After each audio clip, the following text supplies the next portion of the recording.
Vice Mayor, are you there?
Good evening. This is the Dania Beach City Commission regular meeting. It is Tuesday, August 25th, 2020 at 7:01 p.m. Can you please call the roll? Mayor Llewellyn, Here. Vice Mayor Odman, Here. Commissioner Harris, Here. Commissioner James, Here. City Manager Garcia. I see you. Here. City Attorney Ansbro. Thank you. Can you please join me in standing for the Pledge of Allegiance? My flag is over there. Like.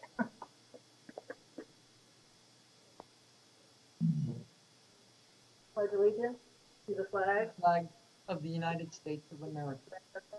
Republic. And to the republic for which it stands, one nation under God, nation. liberty and justice for all.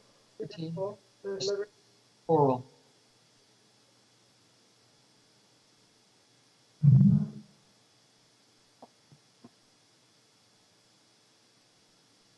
Can we please have a moment of silence as well?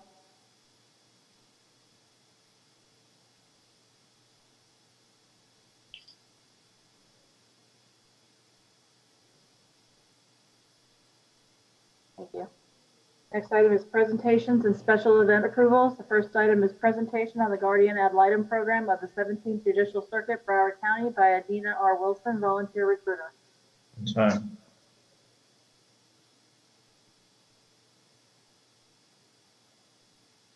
Can you hear me?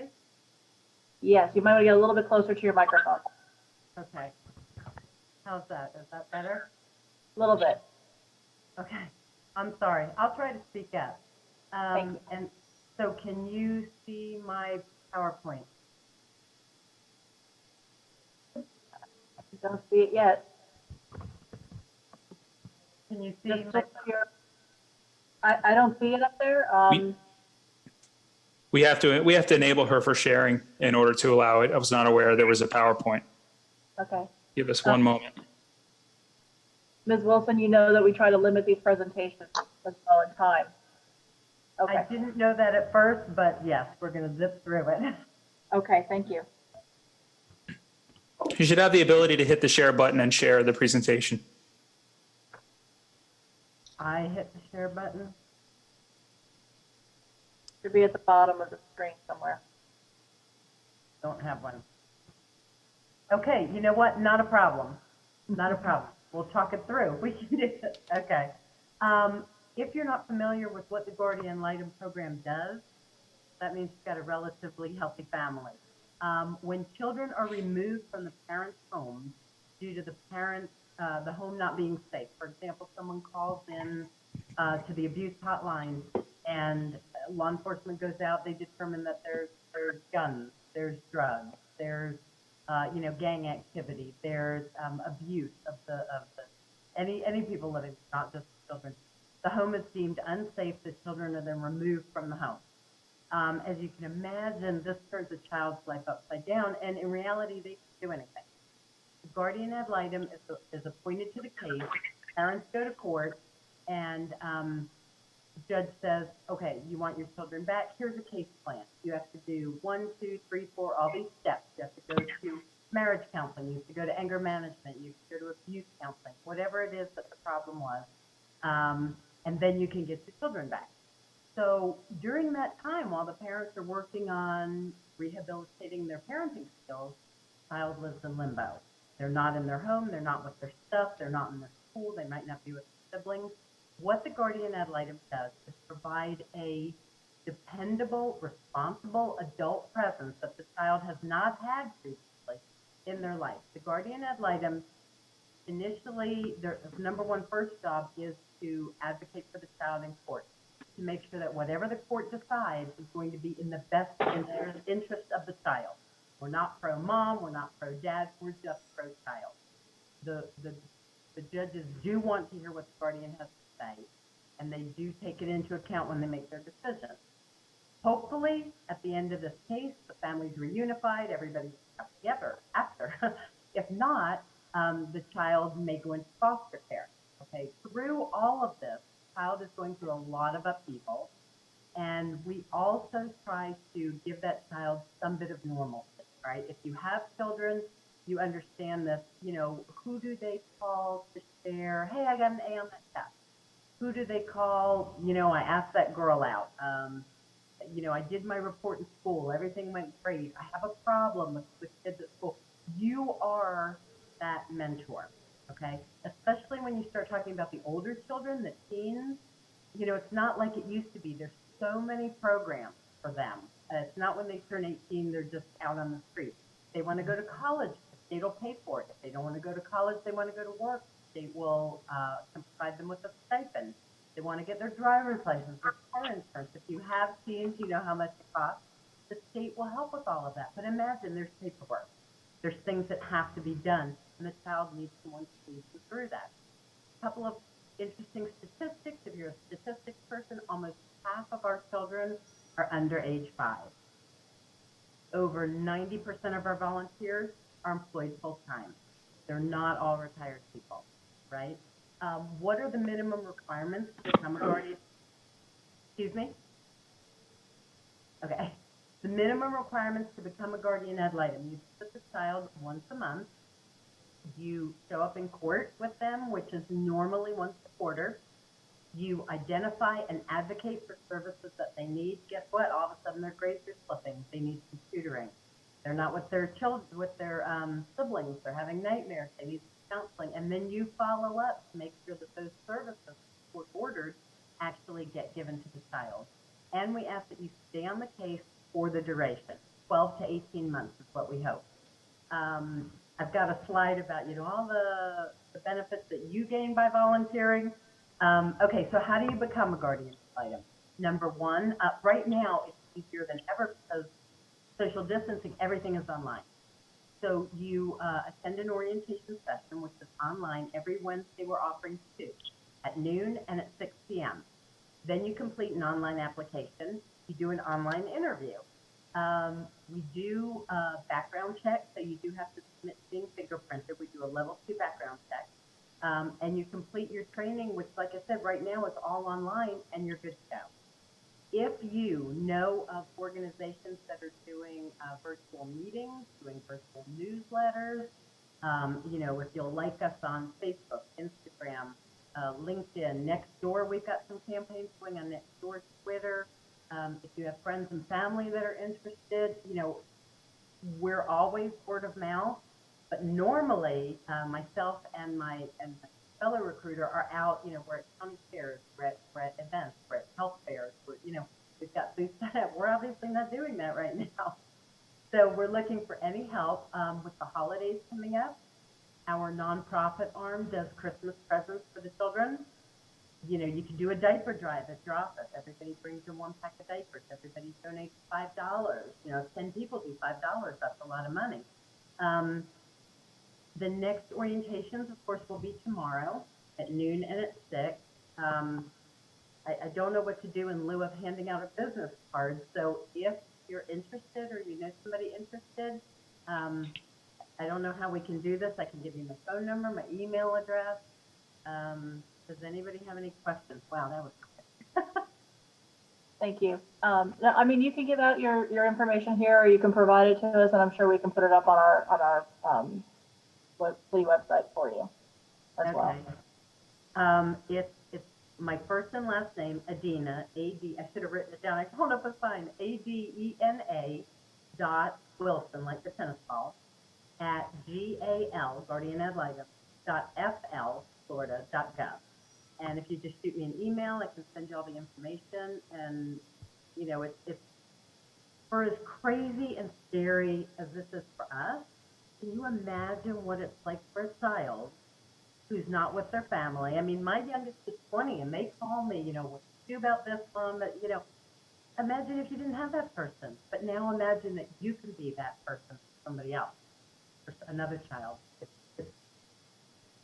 It's awesome. And if you're ready to change a child's story, give me a call. Thank you, Adina. It's actually a very worthwhile program. I'm very familiar with it. So I'm not sure if anybody else here is, but it is a very worthwhile program, and it does a lot of good for the kids and the community.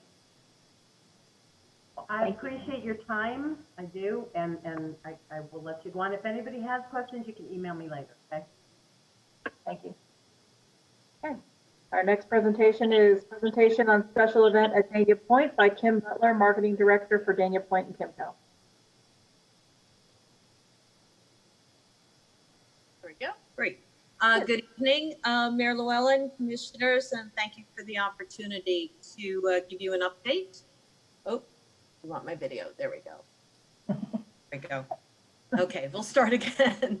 Good evening, everyone, and thank you for the opportunity to present an update of what's happening at Dania Point. Some very good news to report. Our retailers and restaurants are open. They're doing business, and the first thing that I would like to do is thank everyone for their support and for supporting your local businesses. That's what's keeping, you know, our local residents and our businesses open is, you know, your support. So thank you. Moving forward into September and October, we are anxiously awaiting the openings of several new tenants. They include Bento, In Ramen, Ocean One Bar and Grill, Sugar Brewing Company, and the Luggage with Flip Flop Zone. Regal Cinemas continues to make great progress on their construction, as does Anthropology, Urban Outfitters, the Marriott Hotels, as well as the Broward Sheriff's Substation. And opening dates for these entities remains very fluid at this time, but as time goes on, we'll a little bit more information on that. Wanted to let you know that the Marriott Hotels at Dania Point were featured in the 2020 online version of the DDC Journal. DDC, stands for the Design, Develop, and Construct Journal. It's an online publication, and they had a great spread with some images and just very complimentary editorial on the construction and design of that project. And speaking of good press, Dania Point also received an award of merit for the ENR's Southeast 2020 Best Projects Award. This came in the category for office, retail, mixed-use developments. ENR is Engineering News Record. It is a national engineering construction organization and publication. I feel like the good news fairy today. I have still more good news to share with you. August is the month that Firebird's Wood Fire Grill does their fundraising for Alex's Lemonade Stand. The restaurant has been featuring 3 or 4 lemon items, anything ranging from a lemonade to a lemon cake. And when those are purchased, the proceeds are donated to Alex's Lemonade Stand. That, if you're not familiar with that, Alex's Lemonade Stand Foundation supports research for childhood cancer. Great story of how it all started. Out of the 52 Firebirds locations nationwide, the Dania Point location is ranked, drum roll please, number 2 in the percentage of dollars raised per store sales. That means that more than 3 of every 10 people that visit Firebirds at Dania Point have donated to the cause. So a very special thank you to Mayor Llewellyn and Commissioner Harris and everyone who has supported this effort. The fundraising does continue through August 31st, so it's not too late to stop by and enjoy a lemonade. for a very, very good cause. Our back to school social media promotion over the tax-free holiday at the beginning of the month yielded some great participation and awarded some great prizes too. We were able to give away 3 Chrome notebooks to 3 lucky local winners, primarily from Hollywood, Fort Lauderdale, Davie, and Dania Beach. Other winners also received gift cards to their favorite restaurants and stores at Dania Point. Right now, we are turning our attention to the upcoming holidays, looking at a potential opportunity for trick-or-treating in a socially distant way for Halloween, as well as the upcoming holidays. Details are not yet confirmed. We are definitely on track to be submitting some exciting plans to create a little bit of holiday magic for the season. And as soon as we expect to be able to do that in the next 30 to 45 days. I appreciate the opportunity to share these updates with you. If you have not done so already, please follow us on Facebook at Dania Point, and you can join our Dine Shop Play Facebook group as well. Also on Instagram at Dania.point. Appreciate your time and happy to answer any questions you might have. Anybody? Paris? Okay, and to Kim, thank you for the setup that day at Firebirds for Alex's lemonade stand. We had a really good time, and we had a good turnout, and I think it's indicative of the popularity of Dania Point, and more things to come. So I have some more ideas when you get more restaurants open, of having like a progressive dinner party, like we go one place for appetizers, one place for drinks, one place for happy hour, hang out, you know, and then maybe go bowling at the end. So there's some opportunities there for some team building with many companies and also with residents. So thank you very much for the push. Thank you, and I appreciate that as well. There's a lot of interest. I should just mention there's a lot of interest from a lot of different organizations because we are an outdoor center and specially equipped to be able to deal and move people in a very socially distant and respectful manner. So yeah, well, let's talk more about those ideas you have. We're open to everything. Thank you. Thank you, Kim. See you soon.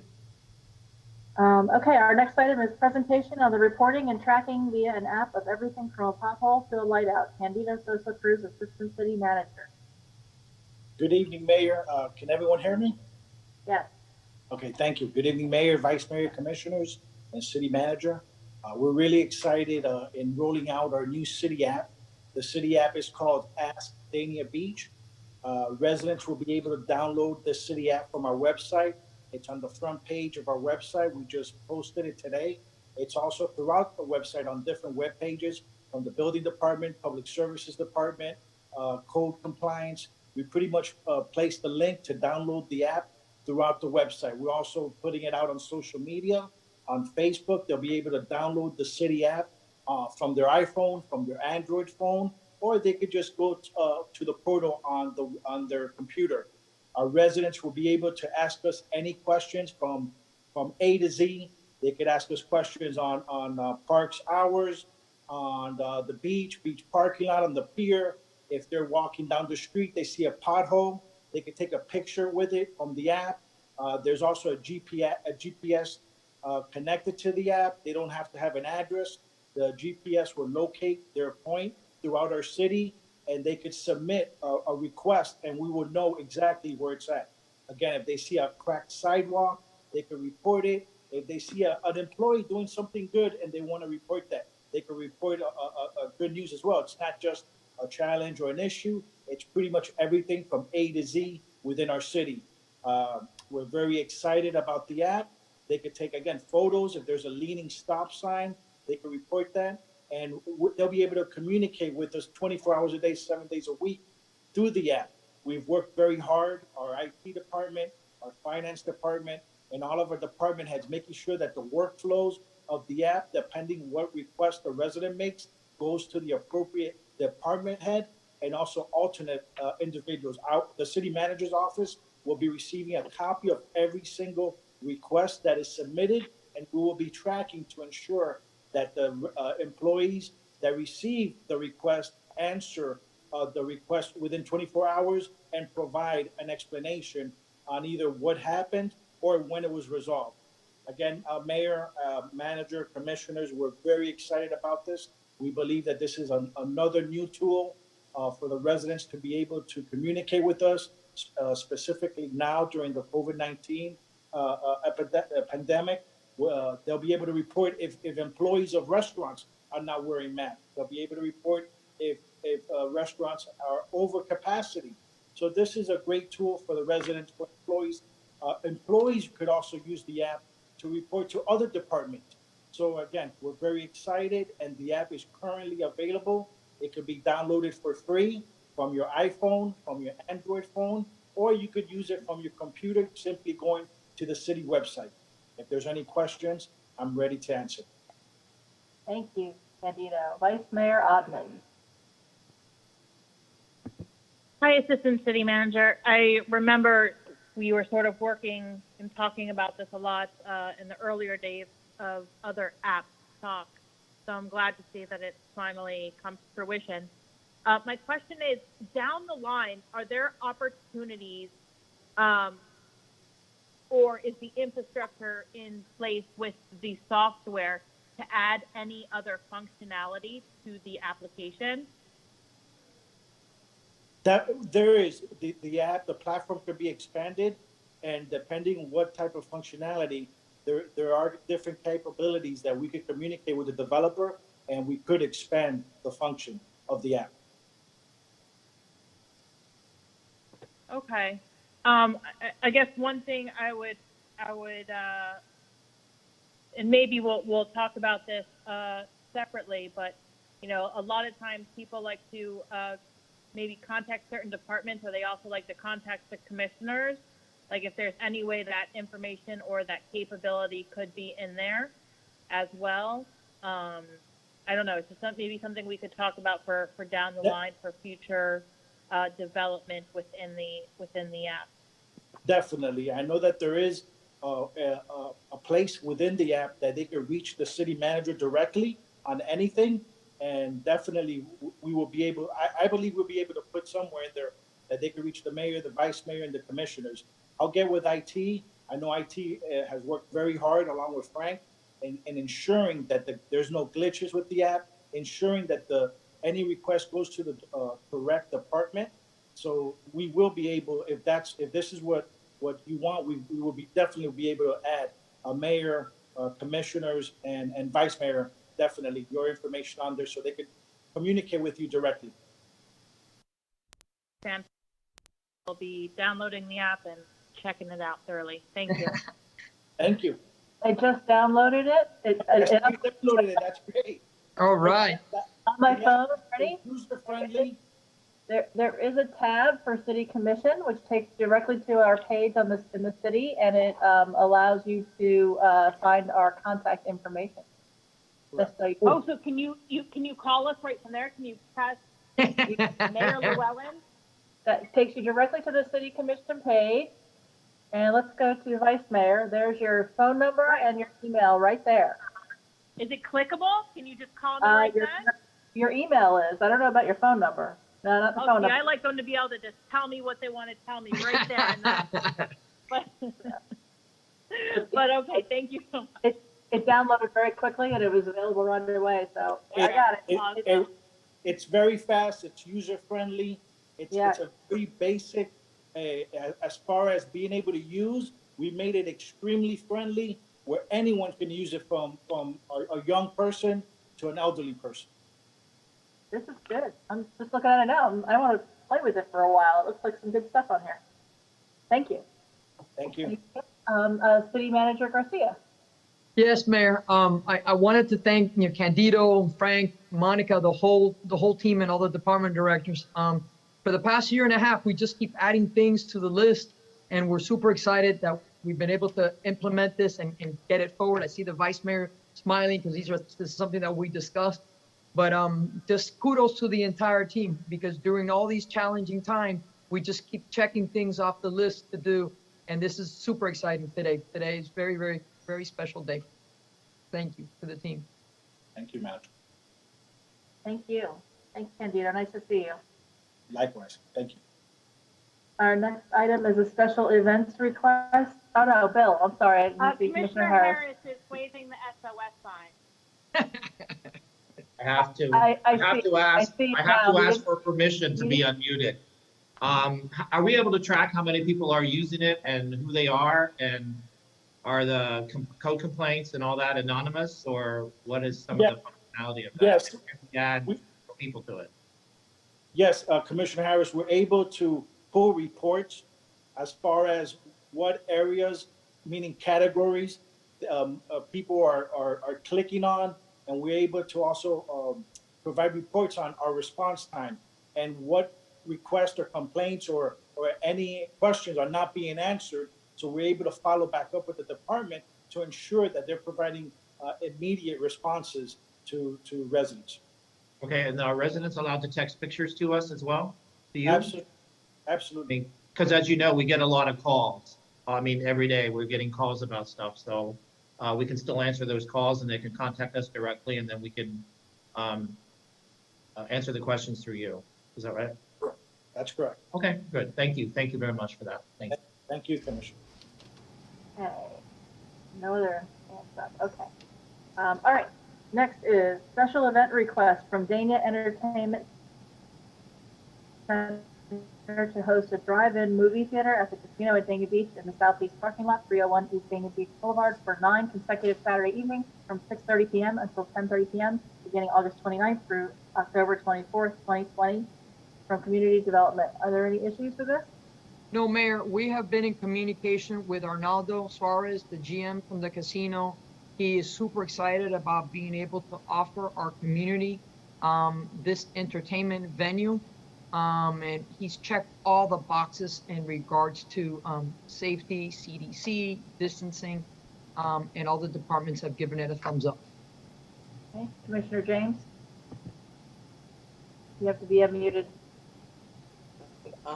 I was just gonna say move the item, but I was unable to be muted, so I was trying to make you all aware. Okay. Do we have a second? Second. All in favor? Aye. Aye. Commissioner Harris, did you have something, or are you just trying to second it? I was just trying to make a second. Okay. All right. All right. So the item passes. Thank you. No proclamations. We have citizens' comment. I had, I think, only one that was not. Oh no, I'm sorry. 2 that are unrelated to a public hearing. So, first one is Kyrie Poza.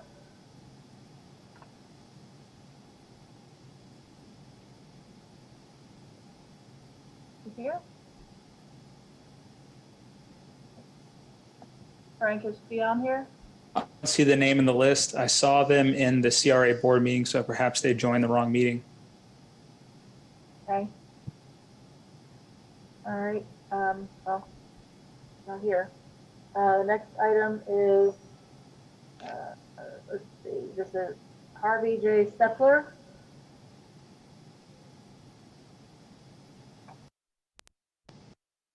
Other item.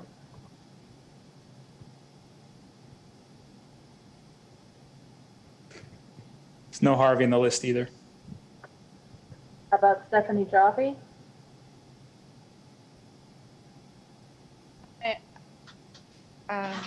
I'm muted. Mike.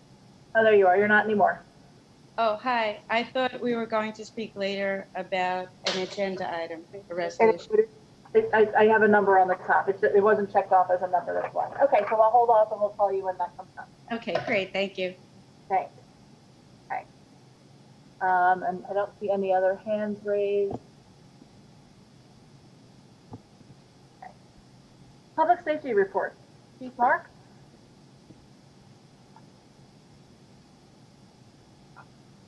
Can you hear me? We can hear you. All right, turning the video on. There you Trying go. to.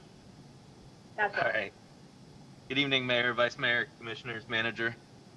At the last commission meeting, we received some traffic complaints in reference to the areas of Griffin Road and Dania Beach Boulevard.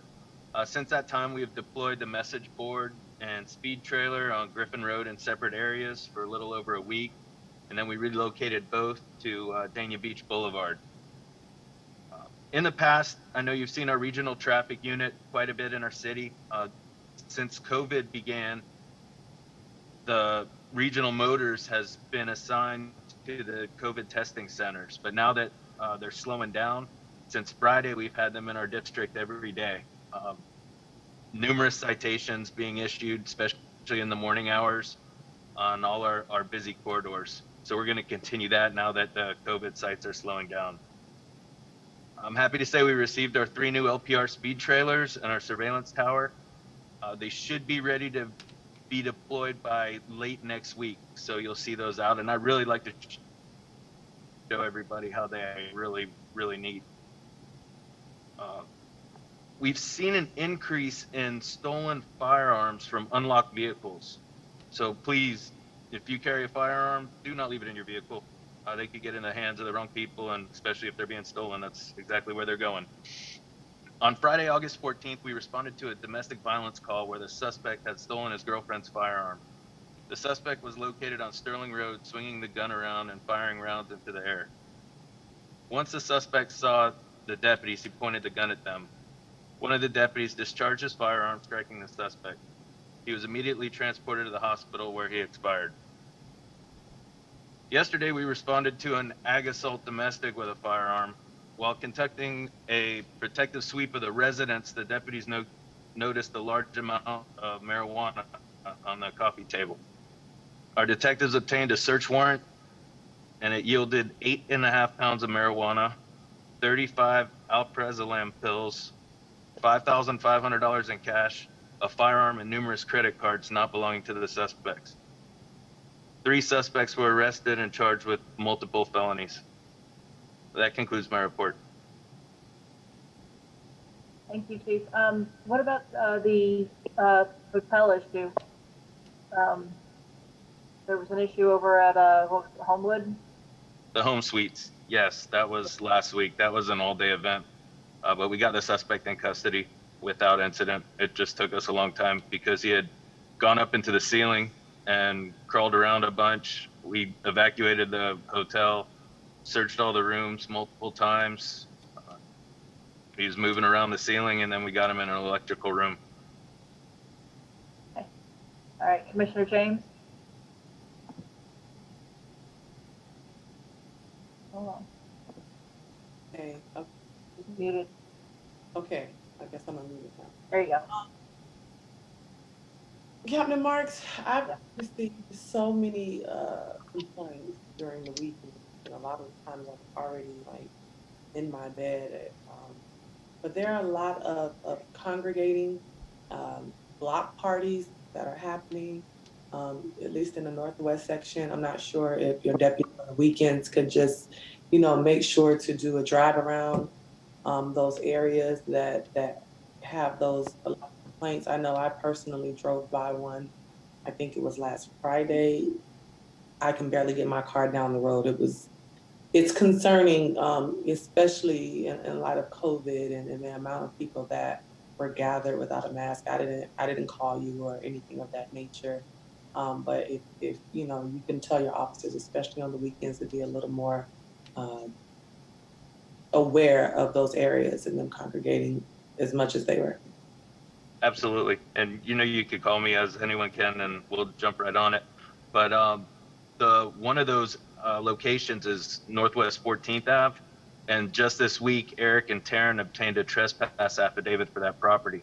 So now if anyone's on that empty lot next to the CRA properties there, we can take them to jail. Okay, thank you. Yeah, there was one that I passed as well on Friday night, and I called Chief Marks, or I texted Chief Marks about it, and the manager. So I think that maybe what that one, I'm guessing. On 5th? Yeah, on 5th, right by the convenience store. Yeah, it was bad. We'll focus on that. Yeah. Commissioner Harris? I cannot. Getting back to what Commissioner James said about that Northwest, I think 14th Avenue, 14th Terrace, it's in the areas by the new CRA homes. And I think, it sends out a bad message for anybody that might want to buy those homes that there's parties there every weekend. There's parties there on Friday night and Saturday afternoon and even on Sunday afternoon. So, just make the deputies aware that it's a constant occurrence in that neighborhood. And I know why some of the complaints are coming often from that same street, because it's been a reoccurring problem. So it's something we need to address, and it sounds like you have addressed it. Thank you. Thanks. Thank you, Chief. Thank you. Chief Pelissar?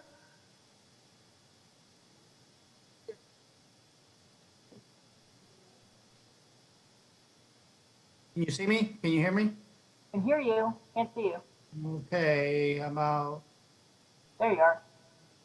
okay, so good evening, Mayor, Vice Mayor, Commissioner, City Manager, and our fine citizens of Dania Beach. I'd like to start off by first of all thanking all our BSO DLE partners and the different municipalities we had. This past week, we had a gas leak, and it was a long process, but we were able to contain it and keep everybody safe.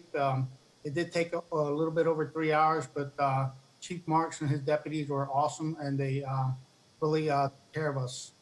Also like to thank Fernando and Callie for his team working around the station, preparing us for possible strike. Thank God we were able to dodge that. And I'll be monitoring all the storms. As you know, we're going to have a busy hurricane season, but I'll make sure I stay on top of it and let you know what's going on, let the city managers know what's going on in Candido so that we can make the preparations and be ahead of the curve. Last thing I want to do is I want to bring notice and let you know tomorrow we have two personnel working at Station 1. These two individuals, Captain Brian Phipps and driver engineer Richard Steve, have been at Station 1 for 25 years. I will be giving them their 25-year award and plaque. And personally recognize them because these guys are true Dania proud, and I just make sure that I mention them to you. So if you're around the station or you want to call the station, just let them know that we appreciate them. And that's the report. Thank you. Thank you, Chief. Any questions? Commissioner Harris? Captain Sergio, when is that commemoration of the years of service? Is it tomorrow? Because you're breaking up a little bit. No, it's tomorrow. I'm just going to give them because of COVID. We're not doing any official presentations or anything. So what we're doing is just basically I will give them their plaques tomorrow at the fire station, and I'll send the pictures to Katya, and we'll go from there. But they both, like I said, Brian Phipps and Richard C. have completed 25 years just alone in Dania Beach. Thank you. Congratulations to them. Thank you. All right. Thank you very much. Next, we have our consent agenda. Are there any polls?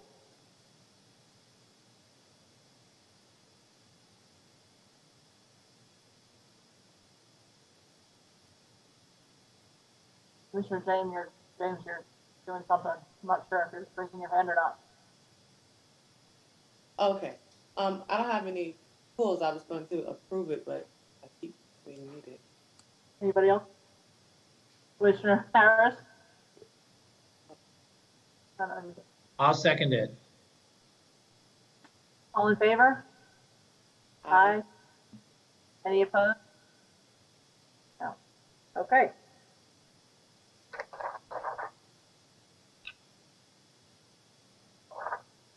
Bids and requests for proposals. Tom, you're on mute. Tom, you're muted.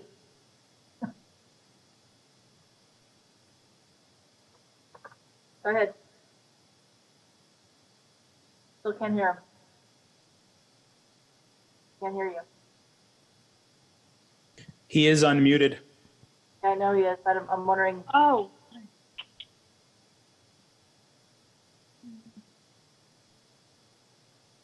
I can't hear. can't hear him. Mayor, Yes, Mayor, I just realized, do we need a motion to excuse Commissioner Brandemarty for this meeting? We did so for CRA. that's fine. Yeah, I forgot. If you want to go ahead and do a motion, that's fine. Yes, well, he's getting his audio ready. Motion to excuse the absence of Commissioner Brandemarty. He's got it. Why don't you, there, Commissioner James? Yeah, second. Oh, no. All in favor? Aye. Aye. Any opposed? No. Okay. We still can't hear him. Monica's going to help him right now. I'm wondering if he's not on the computer audio. Here. Take a minute and we'll get there because the rest of these he's going to have to read. So.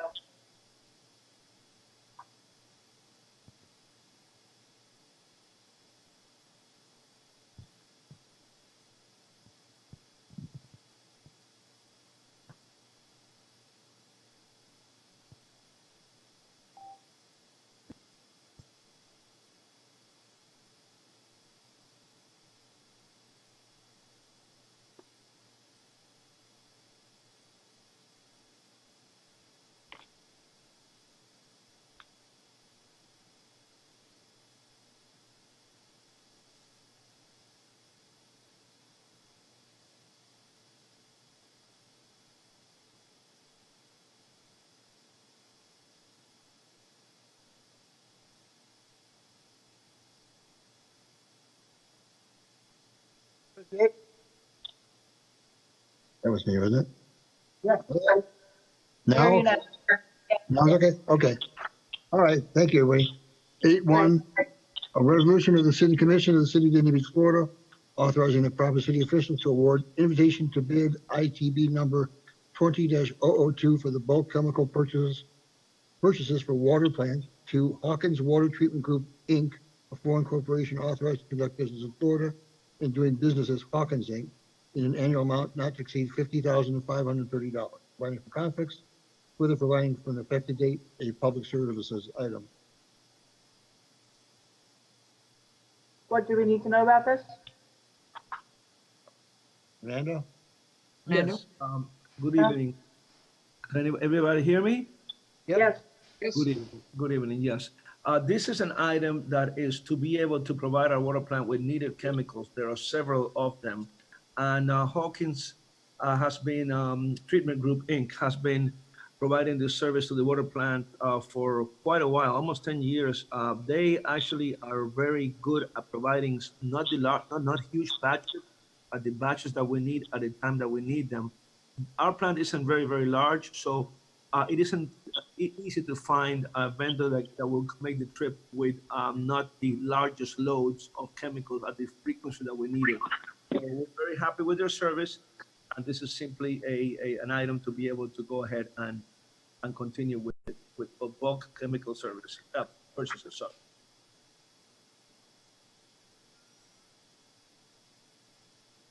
Do we need a motion? Commissioner Harris? I'll make a motion to approve. Second. Okay. All in favor? Aye. Aye. Okay. Passes. Next is public hearing.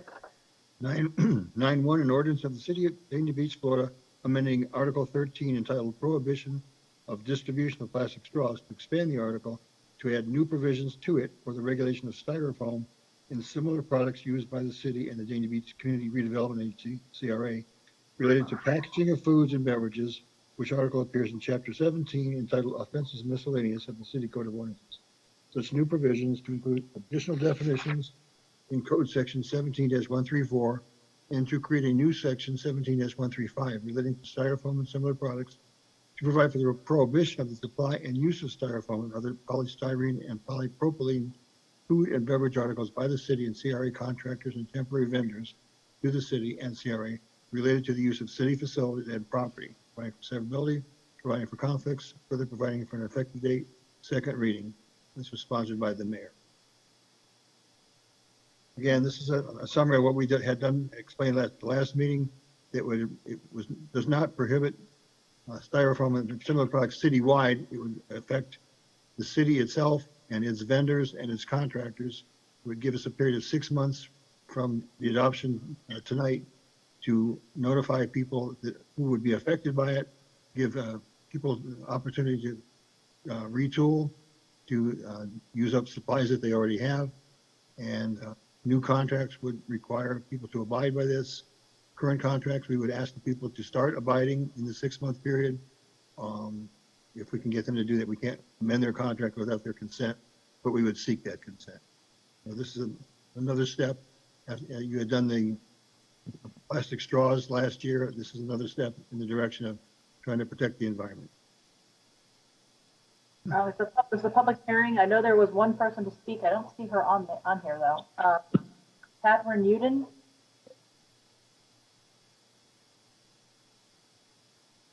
Frank, did you see her? No, but there is a telephone number with a hand raised. Oh, okay. There you go. Is that Catherine? 954. Where'd it go? I lost it.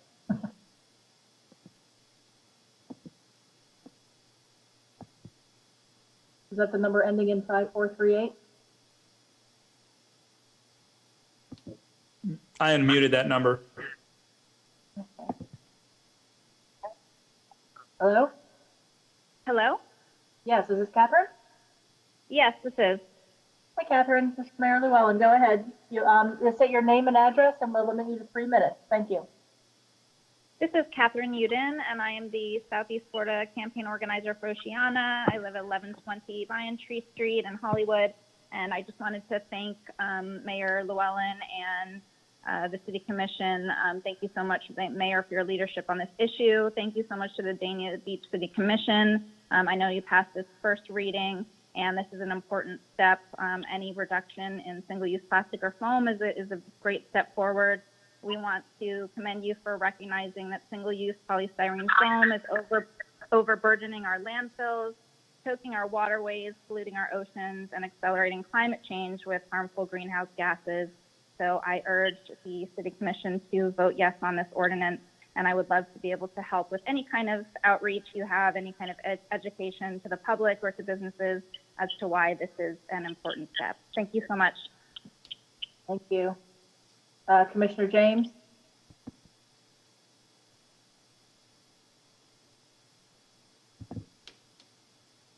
Commissioner James? Okay, I think I'm muted now. There you are.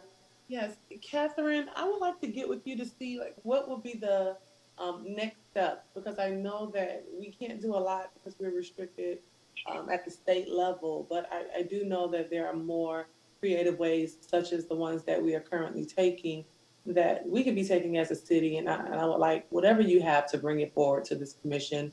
They've been very supportive, the past commission and this current commission, on anything involving, environmental issues and how it affects our residents and affects our ecosystem. So if you have other ideas that we are within our purview to accommodate and to pass, please bring those forward to us.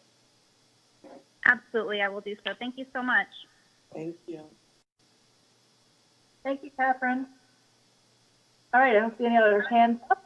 So do we have a motion? Mayor, Oh, yes, I'm sorry. Assistant City Attorney Bootsis would like to speak. Oh, I didn't see her. Go ahead, Eve. Good evening, everyone. You can hear me. I just want to make sure. Yes. I want to let you know there was one edit that we did made for second reading. It was based on Commissioner James's request on the affected person. That definition was included. It's in the cover memo, and I just wanted to bring it to your attention. Great. Thank you. Okay. I don't see any other hands up. Make a motion to move the item. Second. Call the roll, please.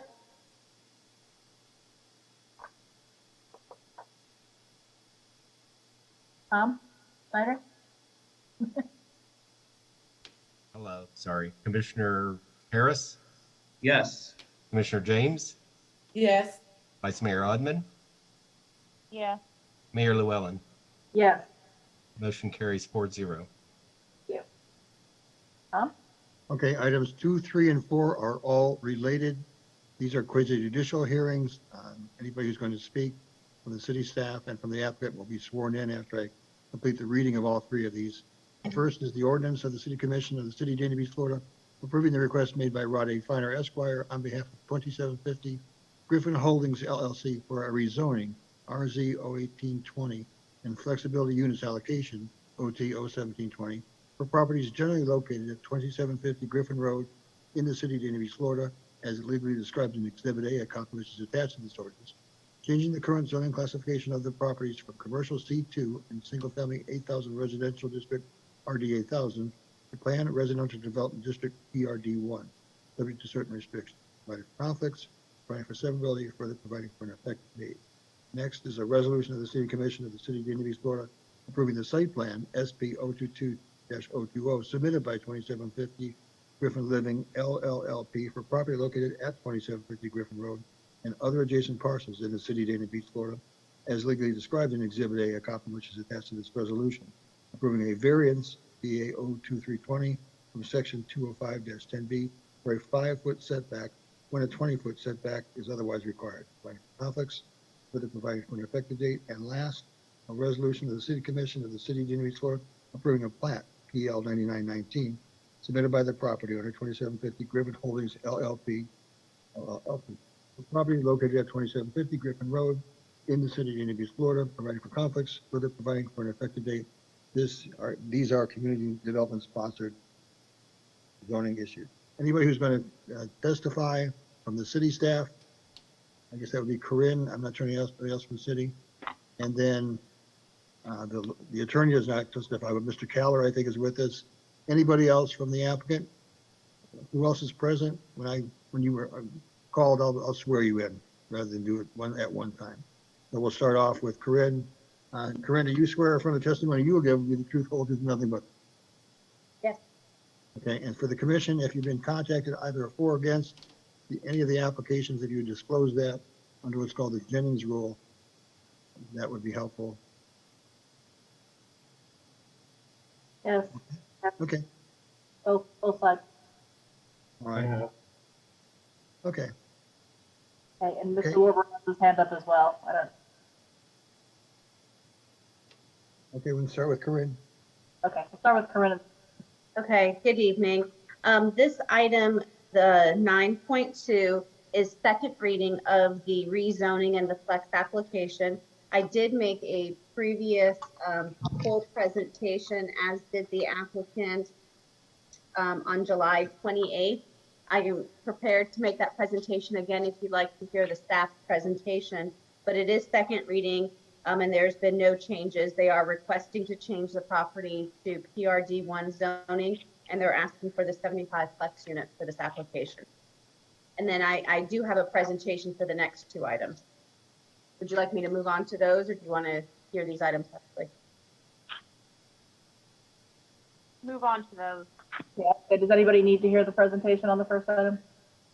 I don't see anybody raising their hand, so go ahead to the next. Okay, then I'll keep going. And Frank, if you can pull up my presentation, because the next two items are for the site plan and variance and plat.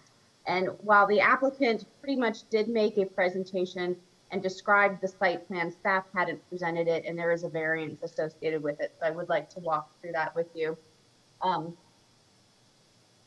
If we can go to the, I'm sorry, you have the, this is the wrong presentation. This is for the rezoning and the flex. Yep, that's good. Very good. Okay. So the next item, the next slide. As we all know at this point, the property is on Griffin Road, and it has district on the property. There's residential and commercial, but they're asking for the PRD1 zoning designation on the property. The acreage is over 2 gross acres, and it's currently vacant. Whether even if there's buildings on the property, those buildings are vacant at this moment, and there are no open violations on the property at this time. Next slide. The subject property, as we know at this point, is located on the south side of Griffin Road between Southwest 27th Terrace and Southwest 28th Avenue. The property, as I just said, is approximately 2 net acres. It has 5 different parcels that were able to be unified to create this new development site, and it is currently vacant. Next slide. And this is the aerial location of the property. You can see it on the south side of Griffin Road. Next slide. And this is what the street view looks like with the properties that are on it. If you need a better orientation, you can see the old Mi Casa Su Casa restaurant is right there. On the next slide. Okay, so the development proposal itself, the applicant's proposing to construct a new 6-story mixed-use building with 79 apartments that will range from studios to 2 bedrooms. So there's a nice little mix of different unit types. They are proposing it to be mixed use. So there's the retail component with 16,000 square feet of retail space. And there is a 2-story garage at the rear of the property, which is the south part of the parcel. And that's what enables the project to start stepping down the closer it gets to that residential neighborhood to the south. Next slide. With regards to the plat itself, the applicant has submitted the site plan application simultaneously with the plat, and we're processing everything concurrently. With the plat, it does show right-of-way dedication, a 15-foot strip along Southwest 27th Terrace, which is a requirement. And it also identifies that the access will be solely from the west side of the parcel, which is on Southwest 28th Avenue. Next slide. There is one variance that they're asking for, and that's related to a setback. They're asking to permit a 5-foot setback where 20 foot would regularly be required by code. And this is the setback, I believe, on the east side of the property. So it's not adjacent to a home. As you know, with variances, the commission is required to have to hold a meeting, and there are 5 variance criteria that are identified in the land development regulation. The next slide. I think the next slide identifies what those 5 criteria are. They're also identified in the staff report. Next slide. And the applicant has submitted written comments identifying how their requests are consistent with these criteria, and those comments and additional discussion is available in the staff report. Next slide. With regards to the site plan itself, we've heard a lot about the traffic circulation and FDOT restrictions, preventing the project having direct access off of Griffin Road, or even enlarging that roadway to the east, which is Southwest 27th Terrace. Those are all restraints that are imposed by FDOT. Therefore, as I said previously on the plat, that all the vehicle access will be from Southwest 28th Avenue. The driveway will be channelized with curbing, which is going to encourage that northbound turning movement. So all the traffic does not go south into the neighborhood, is pushed towards Griffin Road, getting it out of that neighborhood.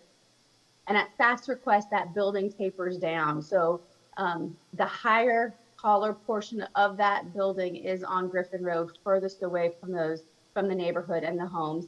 And it steps down to 3 stories, and then further south, it goes down to that 2-story parking garage, which is consistent with what is permitted in the residential neighborhood. A 2-story residential home is permitted in that neighborhood. So we thought that was a nice way to get the project to start incorporating and being respective of that neighborhood and adjacent to it.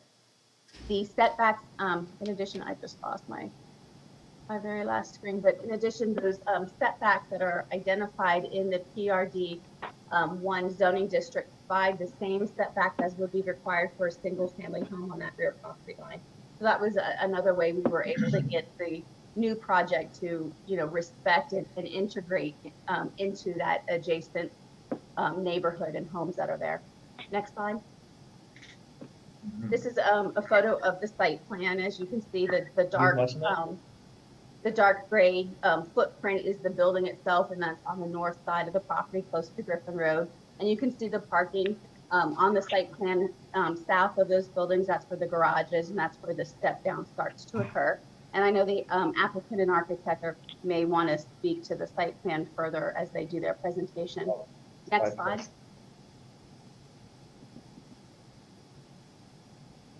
Oops. Okay, so this project is a DRC application. It's a site plan and the plat, so they both went through DRC, which is made up of staff, as we know, and it was heard by the DRC on 3 different meeting dates in March, May, and June. The applicant does have a small number of remaining outstanding comments that must be addressed prior to the issuance of the permit, but they were able to address all the tier 1 comments that we require to be addressed before public hearing. So the remainder of the comments are okay to run and sometimes cannot be addressed until they submit those building permits. All those outstanding comments are made as identified in the resolution, so they'll be the conditions of approval if it's approved. The next slide, please. And as we know from the applicant's presentation previously, that there's been a great effort on their part to reach out to the neighborhood, to have that community outreach. And you can see all the dates that they've been able to do that and engage with the neighborhood. The next slide, please.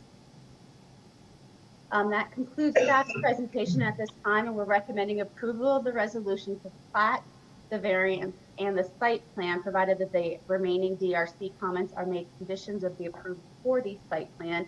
And of course, we're making recommendation that the second reading of the rezoning and the plat is approved as well. And they're separate resolutions, so I'm sorry, but you'll need separate votes on those. But that concludes my presentation, and I'm available if you have any questions for me. And I know the applicant and several of their professionals are here online as well. I believe they're ready to make a presentation and answer questions as well. Good evening, Madam Mayor, members of the City Commission and staff, and members of the public who are attending via this remote access. My name is Rod Feiner. I'm an attorney with Coker and Feiner, 1404 South Andrews Avenue in Fort Lauderdale, for the record. Behind me in the black shirt is Sharon Sharabi. He is the representative, the owner. Also attending is Joseph Kaler. He's the project architect, and as well as Carl Peterson. He's our traffic engineer. We did, with regard to the rezoning and the flex units, we did a very detailed presentation. If you'll recall at the last City Commission meeting, we're happy to go through that again if you want, but we don't really think it's necessary at this time unless you want us to, or if any member of the public, if they ask a question or something, we can go back and address that during the questions. With regard to the site plan, we pretty much detailed that as well at the rezoning hearing. I can go through that with you if you want. We think staff did an excellent job in presentation of the site plan, how we've worked with the City Commission on that, what we've done in particular with regard to meeting with the residents, and also how we massed everything towards Griffin Road with a step back to respect the residential. If, Ms. Powell, you could go to my presentation and just go to the last 3 slides. It deals with the variance. I just want to give a little bit more detail as to that. And the plat will just detail with the variance, and we don't need to make a presentation on that unless you'd like to hear it. So can we pull that up? Why he's working on that, let me just say this. The setback only applies to the eastern portion of the property. The code, the PRD1 code requires a 10-foot setback if you're adjacent to commercial and a 20-foot setback if you're adjacent to residential. Our eastern boundary is both adjacent to commercial and residential, so it was advertised as being for the 20-foot instead of the 5-foot. And really the primary reason for that variance is we're dedicating 15 feet of right-of-way on southeast 20 or northeast 27th Terrace, which is the area we're seeking the variance from. So, but for having to dedicate that 15 feet of right-of-way plus additional, we would more than meet the setback requirement. And again, what's important to notice is the setback for the front half of the building, that's adjacent to commercial. So that would really only be 5% where the height of the building is located. And then moving back, you just have a little bit of the parking garage, and then that's basically it next to the residential. So even though it requires a 20-foot setback, you'll have, before you get to that other property boundary, about 25 to 30 feet of roadway before you ever get to that neighboring residential property. And again, just the design of the project, it's basically a wall That's where that setback is. There's no traffic that goes out on that street whatsoever. So we think it's consistent with what the intent of your code is and provides a sufficient buffer. And even though we're asking for the variance, we're still installing landscaping in that 5 feet. And then the plat also confirms that the non-vehicular access line goes across Griffin Road, so no access to and from Griffin. It also shows the dedication of the 15 feet of right-of-way. I guess we didn't pull up the presentation, but we can if we need to, but we're happy to answer. Oh, there we go, but a little late. If you could just go to the, I guess, slide 36 or 37, Frank, please. Okay, next one, please. So there on the right side, you can see the dedication of the right-of-way that we're doing, which is what we're having to dedicate, which is what's causing this variance. But if you look at the site plan, you'll see there's still that landscape strip. And the first property, or the northernmost property that's adjacent to us, that's commercial. And then that property that's adjacent to us behind that is residential. That requires the 20-foot. Nothing's developed on that parcel at the current time. We don't know what would be, but again, you'd have not only our half of the roadway that we're dedicating, plus the eastern half of the roadway before you ever got to a building or something on their portion of the property. So there's more than sufficient buffer. And with that, we're happy to answer any questions, or if you need to hear from any of our professionals, we're happy to do that. But I think we covered the site plan, everything as well when we did the presentation on the rezoning, where we went into the detail about the site plan because it's a PRD and mixed use. And we're happy to answer any questions or respond to any comments from the public. Commissioner James? Yes, thank you. I'm not sure who this question is for, Corinne or for the person representing, but could you explain to me again what the drainage upgrades on that street would be? Of course, I'm happy to do that. Staff had requested during the DRC process, and we've agreed to do it. We're upgrading the drainage all along southwest 28th Avenue and southwest 27th Terrace. Basically, both sides of the property, we're putting in exfiltration trenches.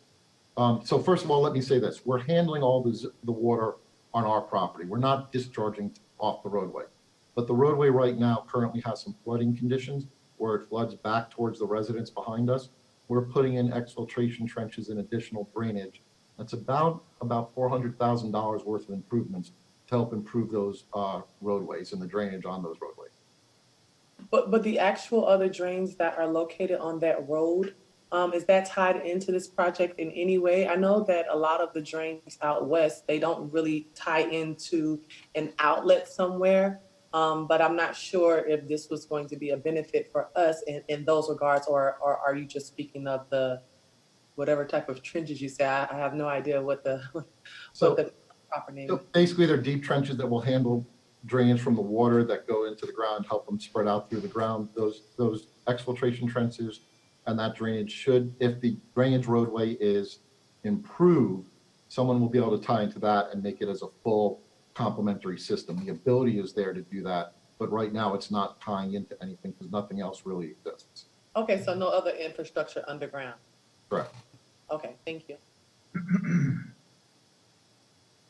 I just want to thank you all, the team that's been working on this, because you really went out of your way in this particular case. I haven't seen a developer go to this extreme to meet with the residents and really spend a lot of time. I mean, they were out there every week for a couple of months, and every single time there were people that showed up, and it was very helpful. And there's a lot of people that I know, a lot of my neighbors who they're good with the outcome. So from everything that I've heard. So I appreciate that. It's nice. It's refreshing to see somebody. Thank you. Thank you. So Mayor, any other through the comments? mayor. Hello, Mayor. Public? Mayor. Yes. Go ahead.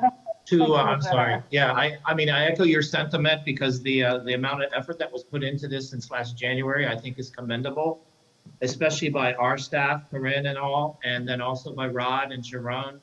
And each and every Wednesday night when we went out there in the heat and the rain and the mosquitoes to meet with the residents and get their approval on that. So my next question is to our city attorney, Tom Mansborough. How do I make a motion to approve, and how do we handle this if there are no other comments. Sorry, I do have one comment, and, you know, this could be said to be snatching defeat out of the jaws of victory or whatever you want to say. But one of the things we did promise in the last hearing was that we would file a declaration as before getting building permits or anything, restricting these units to market rate units. That is still our promise and our intent, but it wasn't part of the resolution. So I would recommend, with the city attorney's concurrence, that an additional condition on the site plan resolution, this way we're true to our word and the residents can see it, is that a declaration restricting the apartment units to market rate rentals, subject to review and approval by the city attorney, be made prior to the issuance of building permits.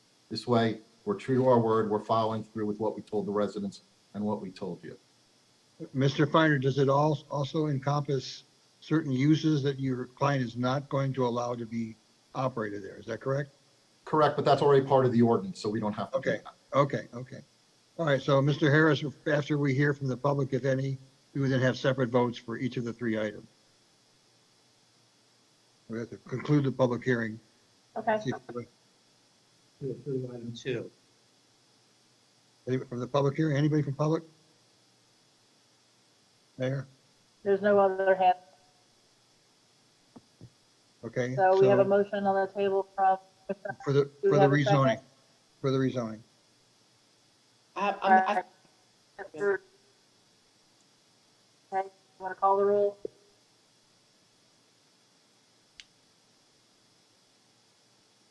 Commissioner Harris, Yes. Commissioner James, Yes. Vice Mayor Odman. Vice Mayor Odman, Mr. Mayor, take my potty break.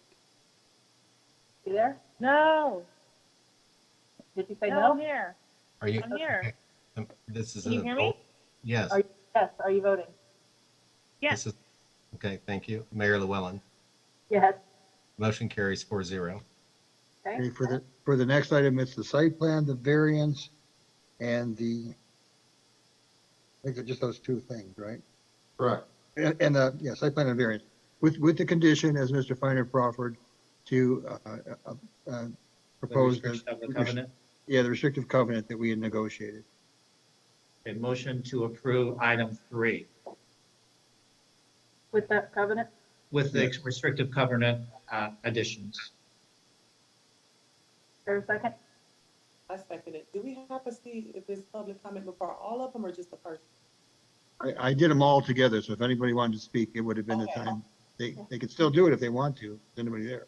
There's no hands raised, and I don't have any forms that were submitted on this. Well, Mayor, will somebody from previously on one of the comments is now on the call, but I don't know if it was for this item.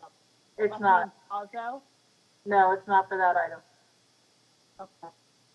See that person is there? I did not, but I will get to that after we finish this. Okay, thank you. Thank you. So So we have a motion and a second? for Is that item correct? 3. For item 3. Can you call the roll, please? Commissioner Harris, Yes. Commissioner Yes. James, Commissioner James, Yes. Vice Mayor Odman, Yes. Mayor Llewellyn. Yes. Motion carries 4-0. And 9-4 is the plat. Motion to approve item number 4. Do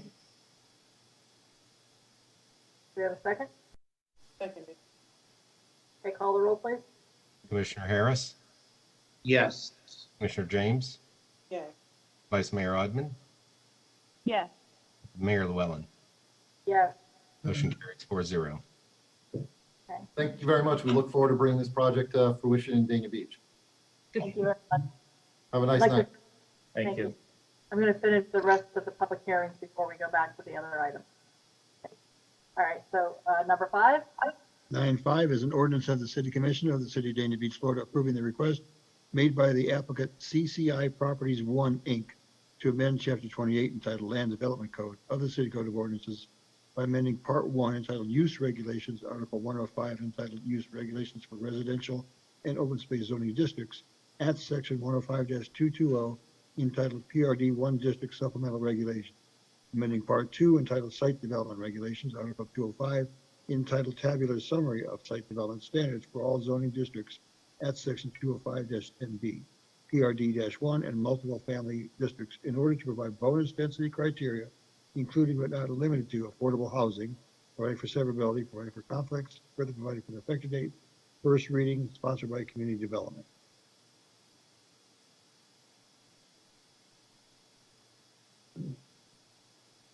Brent? Muted. Bryn? Okay, I'm unmuted. All right, good evening. This is a text amendment to our land development regulations, and I do have a presentation that I can go through if Frank wants to get it up, but I can probably talk to it quickly as well. The applicant, this is not a city-initiated text amendment, by the way. There is an applicant, and the attorney and their team is here as well. So if we can go to the next slide. The applicant is requesting to amend the existing PRD1 zoning district by allowing a maximum density for multifamily development of up to 50 units per acre with an 85-foot height maximum. Now, there are criteria that are, it's kind of like in conditional use, there are criteria that are being identified that a property would have to meet in order to be eligible for this additional density and height. And those, they're calling them like a density bonus criteria. And those include access to a state road, that it includes a minimum of 15% affordable housing units for a 30-year period, that the property has shared and pedestrian access with an existing or proposed commercial use, and that it's within a quarter mile of an existing or proposed transit stop. Next slide, please. The intent of the proposed amendment is to encourage and facilitate redevelopment along a regional transit network and to create affordable housing opportunities. There is a critical need for affordable housing in Broward County, and the amendment will help fill this need while allowing some property to be redeveloped as well. The applicant, this application does require 2 public hearings from the City Commission. And the next slide, please. Because it's an amendment to the land development regulations, it was presented to the Planning and Zoning Board July 15th, where the motion passed with a 3-2 vote. And at this time, staff's recommending approval of the ordinance on first reading. And as I stated before, the applicant is here as well. I believe she has a presentation also. Debbie Orszewski is the attorney for the applicant. But I'm available if you have any questions as well. Commissioner James has her hand raised.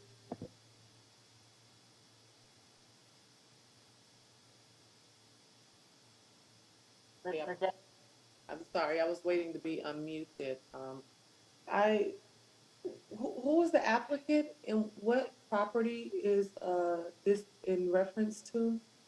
Debbie Orszewski is representing the applicant, and I'm sure she can speak to it, and she's anxious to do so. But it's part of a, it's located close to the western edge of the city near 441.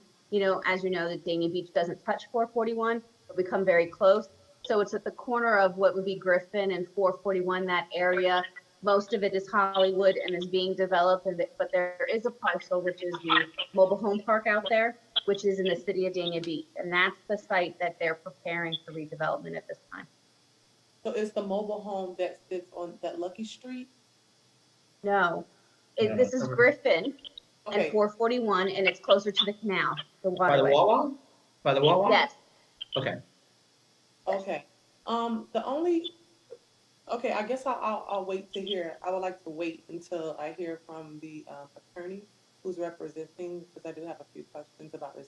My major concern is that we have a lot of things that are happening right now simultaneously as we're having this meeting regarding affordable housing, regarding what we may be entitled to help pay for.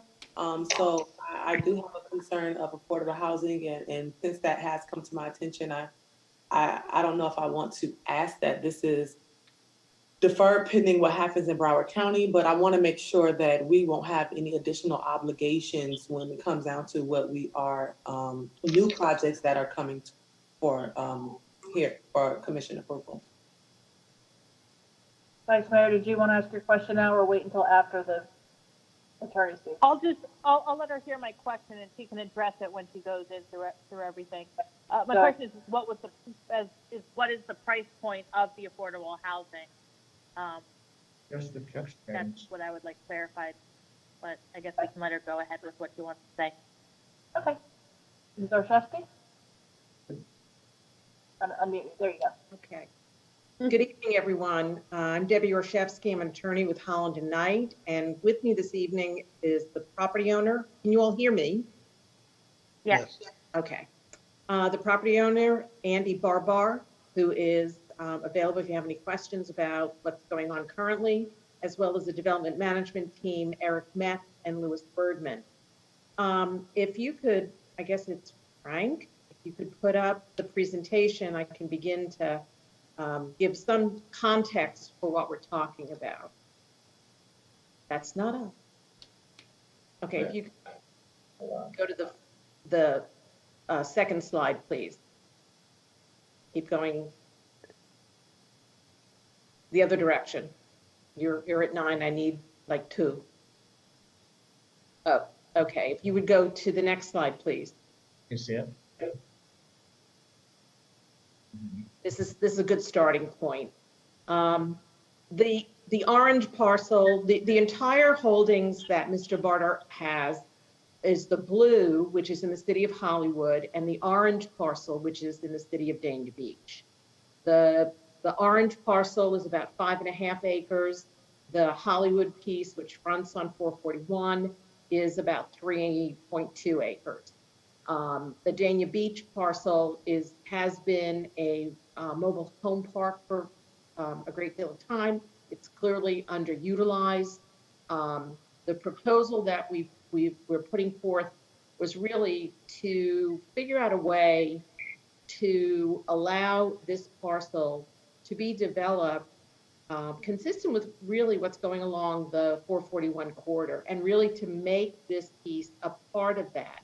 If you'll go to the next slide, please. This will just give you a little bit of perspective. Next slide, please. This slide shows, if you look, the gray buildings just to the, I guess, top left of the orange parcel. That is actually in the city of Hollywood and is approved and under construction and is a multifamily residential development.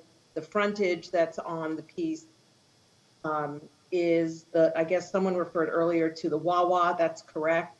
So there's commercial use along the frontage. The proposal here is to have a hotel and commercial use on the Hollywood frontage, which is what it's, quite frankly, land use and zoned for already, and to do a residential development that's linked with that on the Dania Beach piece. Next slide, please. This is really a schematic. The red line through the center shows the jurisdictional boundaries. The property does not extend all the way to the Dania Cutoff Canal. That waterfront area where the word Dania Beach is and kind of that circular road is actually owned by the Water Management District. We are in discussions with them for a license agreement to utilize that as just open space related to the project, and to have dockage and going through the permitting process for the docks that you see. If we go back to the aerials, portions of what is the parking lot today is actually a waterway, a private waterway that would be filled. And the entire site will be completely filled. The between the two is really, the Dania Beach property actually has no access to any roadway. It's a completely landlocked parcel. So we have connected it to 441 through the roadways that you see here and through the site. So it's a unified development. We'll be processing site plan concurrently in Dania Beach and in Hollywood. We are also platting this as one plat 2 jurisdictions, 2 parcels that'll be coming forward hopefully in the coming months to you. 2, we know that the 441 corridor is developing in many different ways, and that the Hard Rock has had an incredible impact upon what's happening along this corridor. It is a prime location. It's got great transit connectivity. We have in our land use plan amendment application, which again would be coming forward to you in the coming months. We have a full analysis of the transit connectivity, which is rather significant. To answer the, let's go to the next slide so I can show this is the residential building, and the gray that you see, the dark gray that you see kind of to the right of the screen is actually, again, that building in Hollywood, and we've kept the massing, the density, et cetera, consistent with that. The request to take this to 50 units per acre allows us to do a lot of other things that you wouldn't otherwise be able to do at this location in terms of, and let me talk to the affordable housing question. And Commissioner James, I've been following, I don't know if you were on the County Commission meeting today, but they had a rather lengthy discussion about various affordable housing issues. And one of the proposals that didn't pass was inclusionary zoning. And I'm not going to get into good, bad, or indifferent, but what this proposal effectively does is voluntarily say, we believe that up to 15% of these units could and should be utilized for affordable housing. And affordable housing within the definition provided in the proposed text amendment would permit individuals with earning up to 120% of area median income. So when you get anywhere from, because the area median income in Broward County, which is the measurement here, is currently at $68,000 a year. We have a very high area median income, which is interesting. But because of that, you end up with folks that are between 80 and 120% of area median income within the affordable level, who are actually almost at comparable rents to a market rate. So 85% of these will be pure market rate. These are rental units. It is not for sale. I guess, Vice Mayor, you had asked for a price point. We would be competitive with the other developments within the area, particularly the one to the south of us. And if we could unmute Eric for a moment, perhaps Eric Metz, you could, was there, Vice Mayor? Commissioner Jason.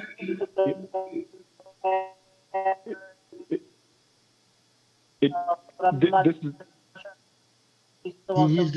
needs to be sworn in. Okay. If there's a question from the Vice Mayor or Commissioner James, I can't understand them. I'm sorry. I think both of you. Eric Metz is here now. I can speak. Eric, Okay, you need to be sworn. Do you swear from the testimony you will give me the truth, whole truth, and nothing but the truth? Absolutely, yes. Okay, just your name and address? Eric Metz, 516 Northeast 8th Avenue, Fort Lauderdale, Florida, 33301. Thank you.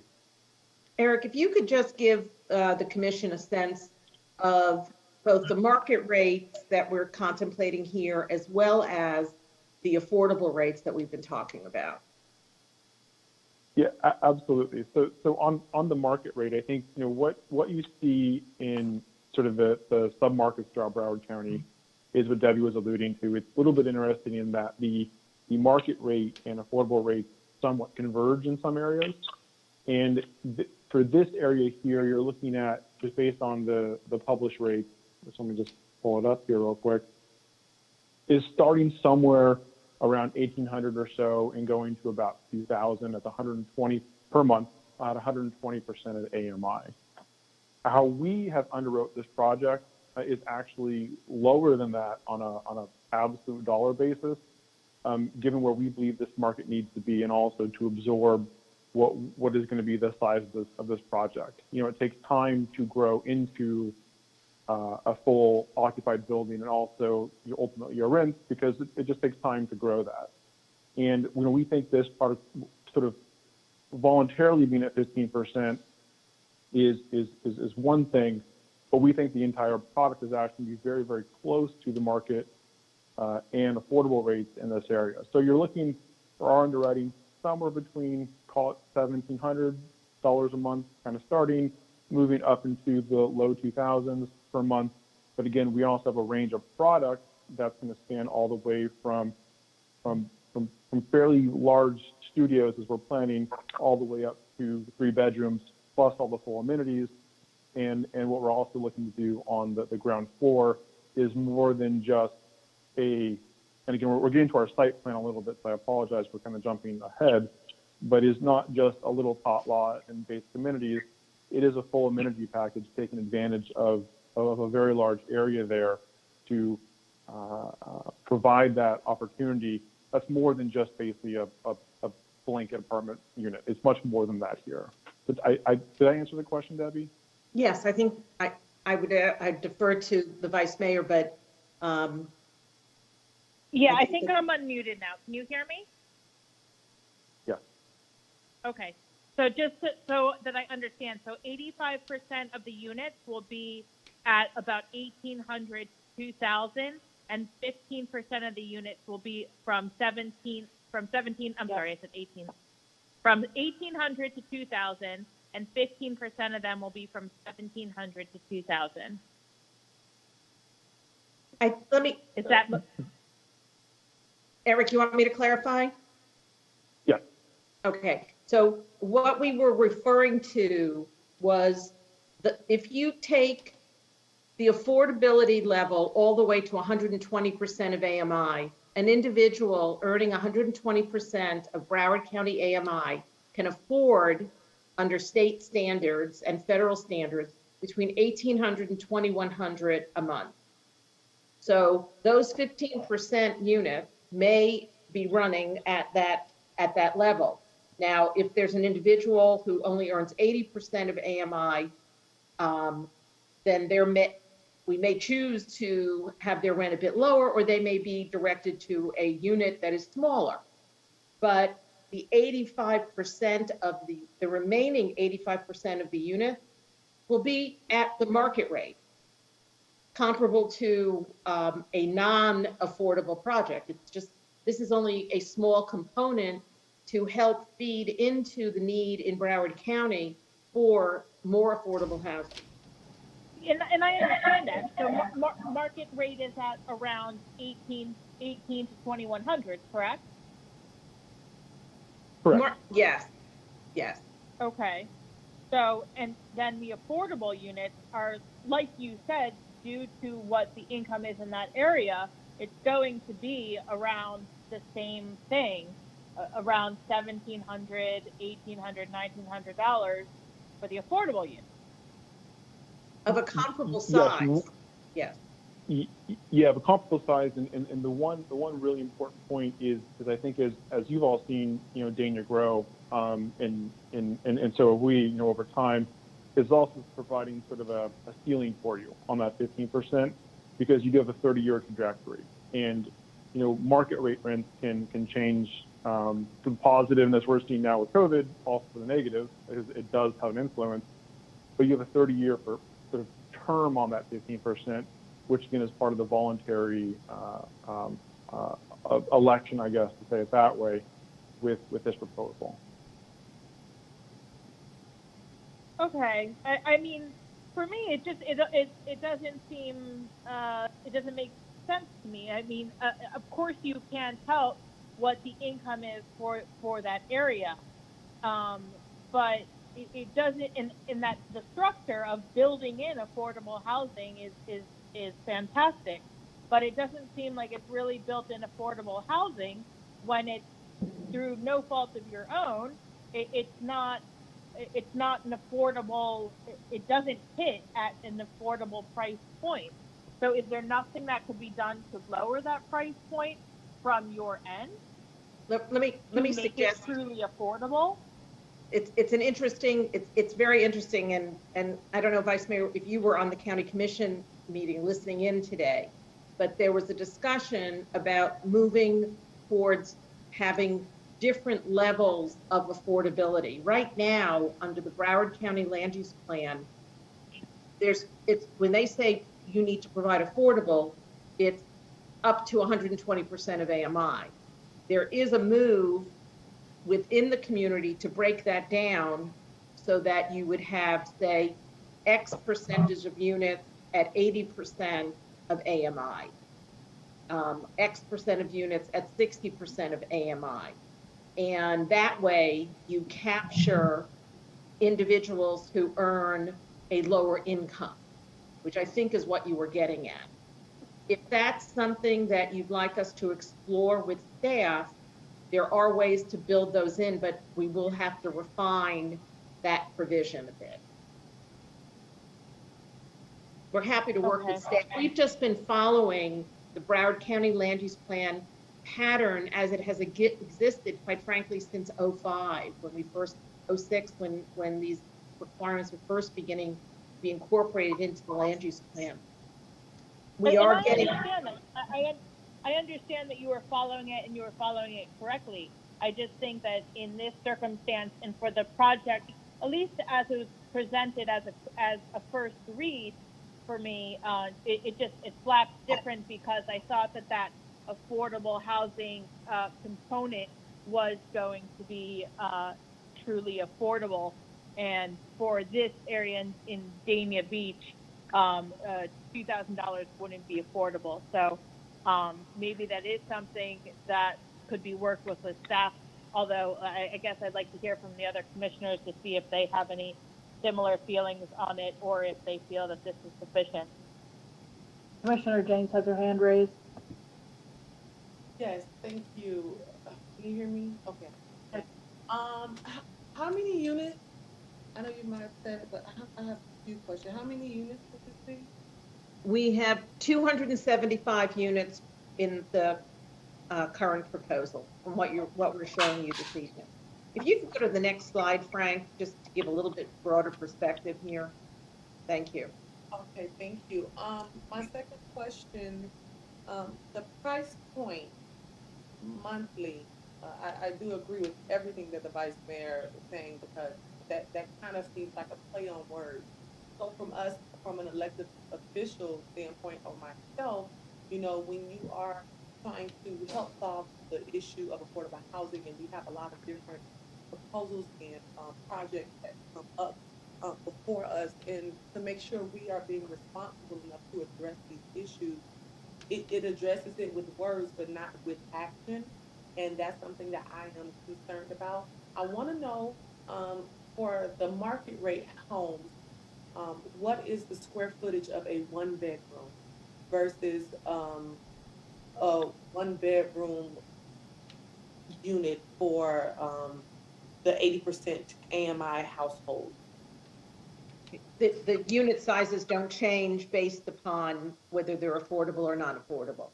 It's the units. Okay. I thought I heard you say that you would put them in a small unit. No. I'm saying an individual who's in a studio, and Eric can give the details of what the sizes are that are proposed. But if you have a studio, it's going to be a lower rent, but that's only for one person or perhaps a couple. So if I misspoke, I'm sorry. No, the affordable units will not be, and we have to get out of mindset of a for sale product. This is it for a rental. So you have, say, 275 units, and tenant A would come in and they want a 2-bedroom, 2-bath. The average size of those, Eric, I guess, are about 1,200 square feet. Yeah. So as maybe to step in real quick, Debbie. So where we are on the proposal in this process, this is the text amendment, the full site plan with those details are working their way through. But to give you a sense of approximate square footage, this is not final yet by any means. You know, a studio is somewhere between, at a minimum, you're looking between about a 500 to 600, 625 square feet, plus also some balcony space. So that's an approximate number. One bedroom, you move into a higher threshold, you know, you're somewhere in that 750, 850 range. And a 2-bedroom is somewhere between, you know, 900 and a little bit more than that range. And then there will be some 3-bedrooms that pick up around 1,100, 1,200 square feet just because they are bigger. I think Debbie's point is super important in that when a tenant, you know, or a resident is coming to the building to look for a unit, it is first come, first serve, and everyone has to go through the qualification process, no matter who you are, right? And for credit and, you know, deposits and stuff like that, the standard process. You go through that, but it's sort of first come, first serve, and it's whoever wants the unit and can afford the unit can get the unit. You know, that's the process we go through.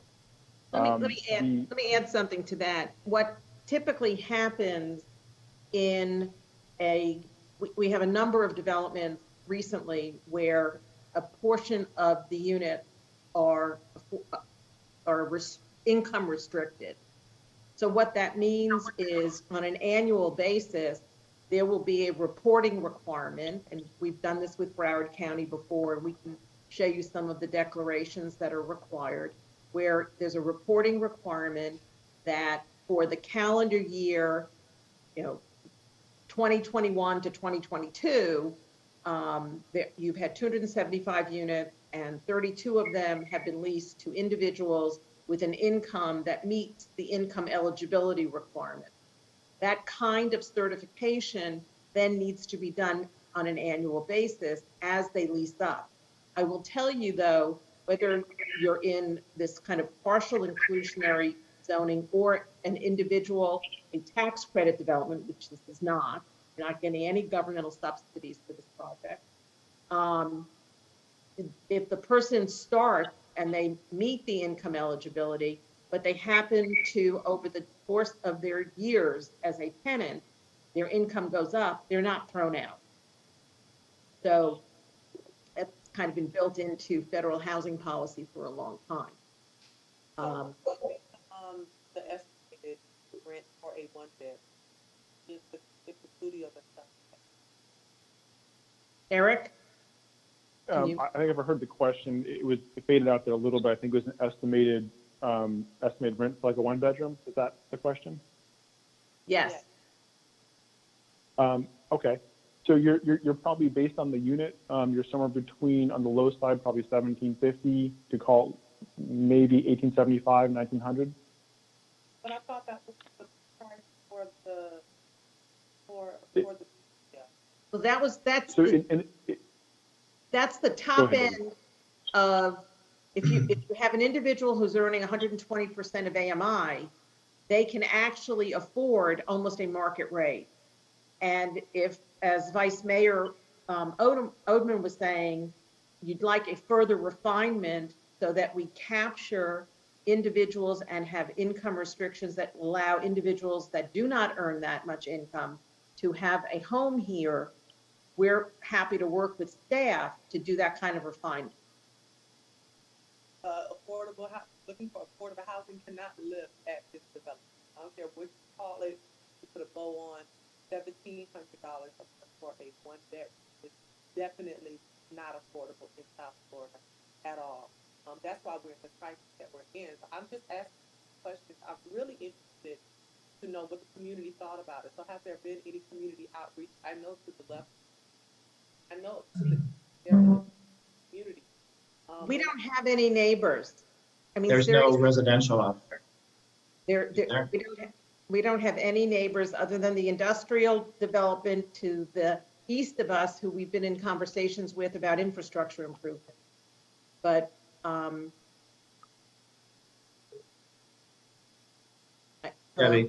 Debbie. Yes. This is Commissioner Harris. Yes. I believe in what you're saying, that the average price for a market rate house or market rate rental right now is $1,794 in Broward County, slightly higher in Dade, but yet slightly lower in Palm Beach County, because I'm on the Affordable Housing Task Force with the Broward League of Cities. And from this conversation to the estimated completion time of this project, what would you estimate that to be? Commissioner Harris? Yeah. I was I can't asking. hear you. You're breaking up. I'm sorry. I didn't mean to speak over you. You're breaking up. Yeah, we can't hear you at all. You're very, very quiet. I don't know why, but I was asking them to go to the other slide so I could get clarification. Okay. I wasn't finished. I don't know. We didn't. It sounded like you were, because we couldn't really hear you very well anymore. Okay, I'm asking because I'm asking to go to the slide, the area view that we can see to the east and the west, and yes, that one. Okay, right along this, to the east of this, there is a vacant piece of land, and to the east of that, is that not a residential area, neighborhood? It is, but it's the between us is industrial, by the way. That large vacant parcel is an industrial parcel. Right. So I'm asking about that community. That's right there in their community. It's a street and a half over. So when I'm asking what does the community feel, I mean, we get people all the time that are not just right next door to the development, rather that is in the same area that would affect, or that the residents may feel would affect their community. And that's what I'm asking about. What was the requirement of how many people you had to, or how many feet you had to reach out to the people? But I'm uncomfortable. I don't know about anyone else. I'm uncomfortable on voting on something when I see residential. I know it's not residential where the vacant land is, or right for that, but I see a lot of homes there. And as much as residents get upset with us for not, being transparent or letting them know or what's coming to their neighborhood, I definitely want to see what those residents thought about that. Okay, because this text amendment is a legislative action, mailed notice is not provided to the property owners within 500 feet. That notice will go out. In September, we have a rezoning and land use plan that's kind of dragging behind this. We're happy to extend that and see if there isn't an organized homeowners group there, because that's the other thing. I don't think that there's any kind of organized groups that come this far west. But if we're more than happy to do whatever community outreach is appropriate, it's just we're kind of tucked away, and connectivity's been hard. My concern is that the residents don't know what's coming, and although it's just a text amendment, it's a very important text amendment that is allowing density, that is allowing you to build what you want to build, to have 200 plus units. So it's not just a text amendment to give you additional signage. It's a text amendment that changes a lot of things with different developments that come here. So I don't know. I'm gonna, after everyone speaks, I don't know why you can't hardly hear me, but after everyone speaks, I do want to see if this can be deferred to see what those residents think. I just in good conscience cannot vote on something when I haven't seen the residents that are in that community is going to feel about it. That's by the way, the current PRD zoning that you just approved, Mr. Finer's project, is at 35 units to the acre. So we're asking for a 15 unit per acre bump. So it's already a fairly intense zoning category. I would also add that we do have pending land use plan amendment and rezoning and plat and site plan application. The text amendment needed to be out ahead of that so that we could actually have this dialogue to make sure that what we're putting together makes sense before the actual development approvals for the site move forward. So by passing this text amendment tonight, you're not approving it as to this site in any way, shape, or form, because we have to come in for rezoning to PRD. This is zoned for residential at 8 units, I think it is, per acre today, and actually is a mobile home park that's not even a permitted use under the existing zoning. Yes, I understand that, and as you can tell, even with the mayor's comments of the last development, we have multiple people come and speak in support of that project. And the developers went out and met multiple times with the residents and addressed several issues with the residents. So, you know, if that's what the residents want, that's what the residents want. I don't really think there is really a affordable component to this project, but if the residents are in support of it, I will be in support of it, but they have no idea what we're voting on right now. I mean, I know it's on You're the not doing agenda. anything specific to this parcel tonight. You're potentially amending your code, and it's more of a citywide question than it is just relative to this particular parcel. I understand. I'll let the others speak.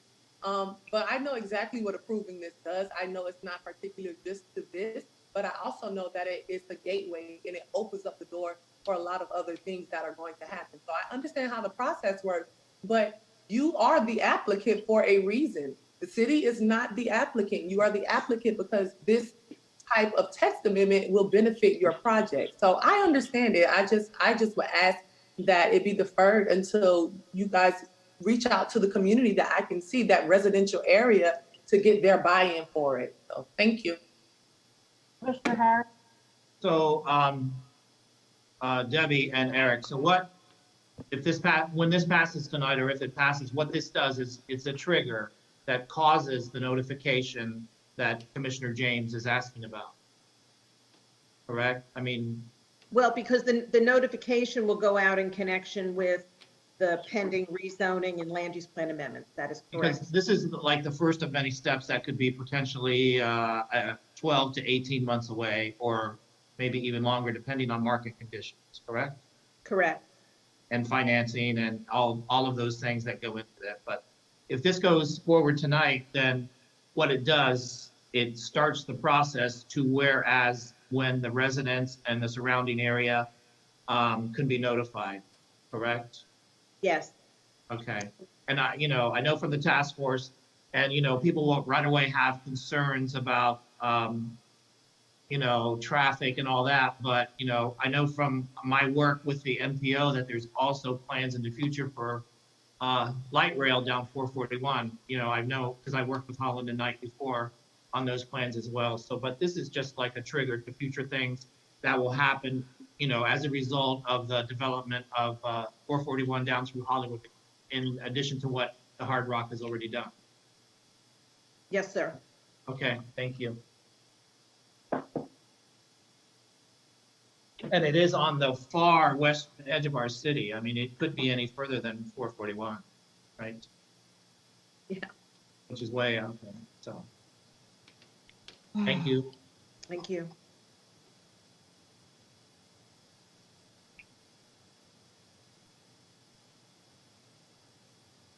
Any other questions or comments?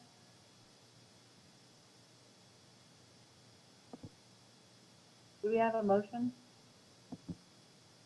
Public hearing? I'm sorry? No comments from anybody? Public? Public hearing. I have two items here that say that it's for this one, but it's clearly not. It's clearly for the next item. But I don't see any other hands raised. I don't have any Commissioner other. James has her hand raised. I can't see her because the item's up. Okay, go ahead. You can take the presentation down. Yeah, the presentation. Okay, can you hear me? Can you hear me better? Can anyone hear me? Can you hear me better than before? Yes, I can hear you. Go ahead. Okay. Okay, awesome. I wanted to ask to defer this this item until we speak to the community.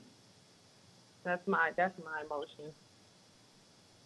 I think that was explained earlier that it would be, they'd have to go to the community after this item passed, because it would be that under the next set of the next set of items that would come up. Is that, am I incorrect on that? Am I correct on that? Somebody. Well, they can also go to the community about this text change amendment. They could, but that's not usually the process, is my understanding.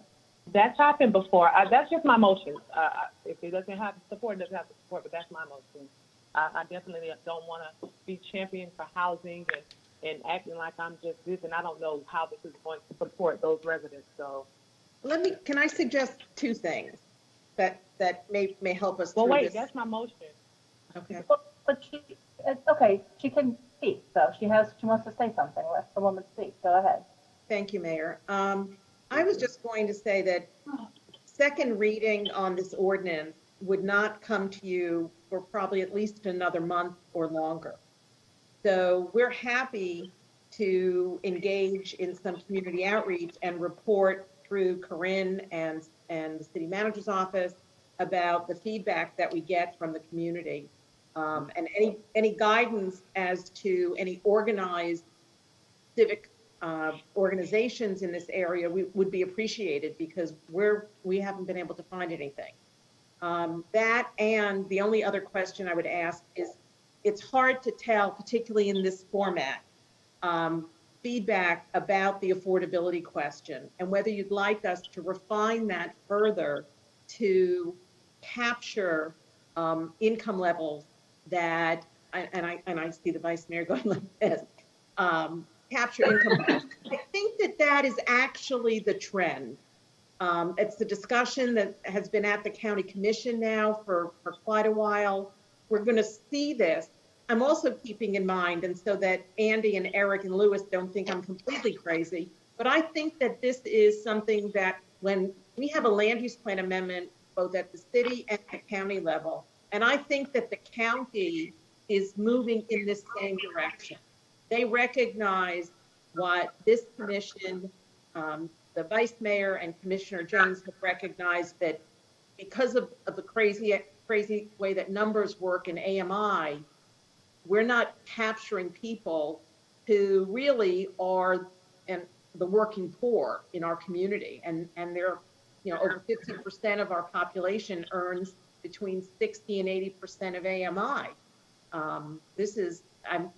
I'm very involved in affordable housing issues and have too many numbers probably, but I think that we can work with staff and borrow a little bit from where the county's going, and maybe incorporate different thresholds, different percentages at different levels, so that you're capturing a broader income range in terms of affordability. Mayor, may I speak? I was going to call on you next. I was letting her finish. Go ahead, Vice Mayor. Thank you. So Debbie, I'm going to address the commissioner's motion. Debbie, I think you really get the issue that some of us have about the affordability part. I feel like you understand that. The other part of this is, at least for me, I started out on planning and zoning, and in my experience, everything begins with the text amendment. So I suppose also Commissioner James is as well. I'm somebody that wants to see community outreach happen before the text amendment is, because that's the initial opening of the gate. So I would like to see, I think this is a good project. I like your project, but I want those things fixed. And I think by working with staff, you can get those things fixed, and you can get pointed in the direction of who or how to contact the adjacent neighborhood, so that we can defer this, you can bring it back, and the project will be successful and in line with what we are looking for as it relates to affordable housing. So I will second the motion of Commissioner James to defer this item. We would need a date certain, though. Just so. Oh, to defer, how long to defer the item? Right. I don't know what the dates are. The September meetings, Tom, are when? 14th and 28th? 28th, I'm more comfortable with. Well, we can have some discussion on this as well, and because that's what you do, please. This is just a first reading, correct? Correct. There would be a second reading, correct? You're breaking up because of the electronics. Scheduled when? Mr. Snyder? Everybody? Corinne? That's when the second reading would be.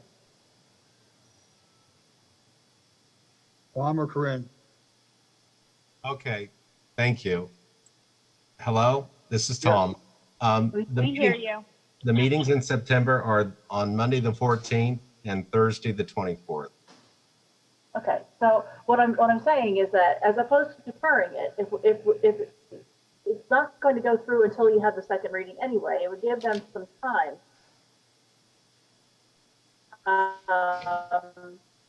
If we made the second reading at the end of the month, then they would have some time to reach out to the community in between. And that area that far west is a little bit different than the areas a little further east in there. And I do think, yes, you reach out to people. I think there's an opportunity to do that since we're between a first and second reading.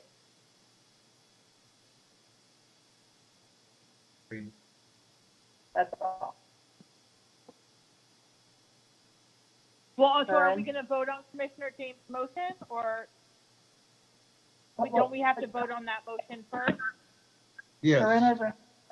Hi.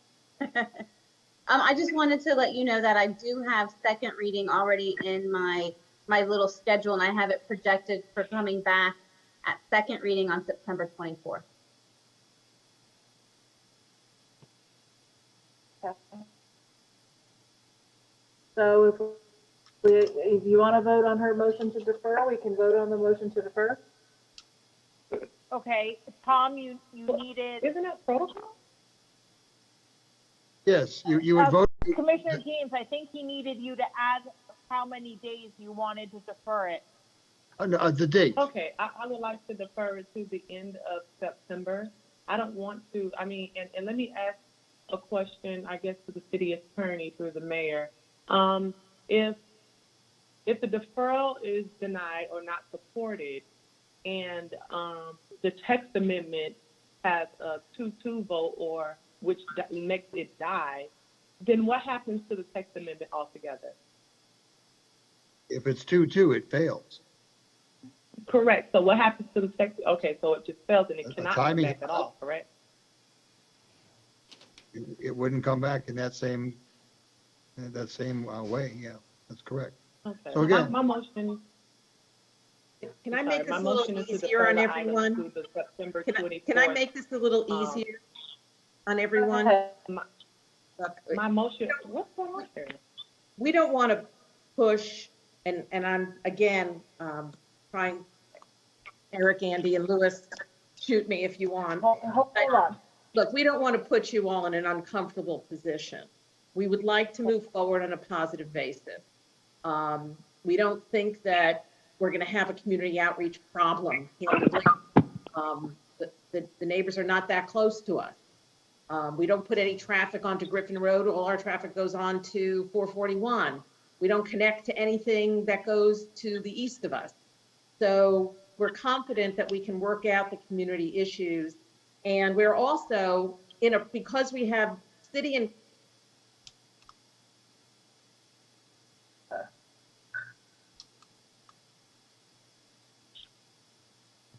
Lost her. Did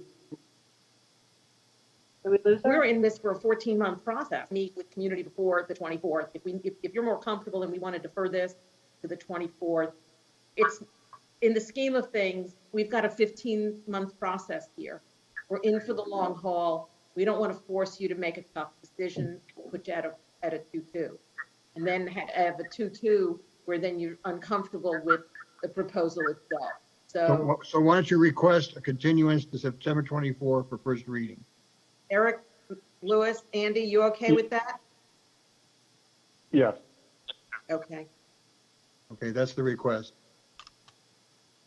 That's fine. Which does just what you want, Commissioner James and Vice Mayor Odman. What do I do? Do I withdraw my motion, or I mean, is it the same? Yeah, I don't know what's No, we withdraw the motion, withdraw the second, and rule on the motion to postpone first reading to September 24 of this ordinance. I'll make a motion for that. Exactly where you want it. Okay. Okay. I thought that was kind of what it was.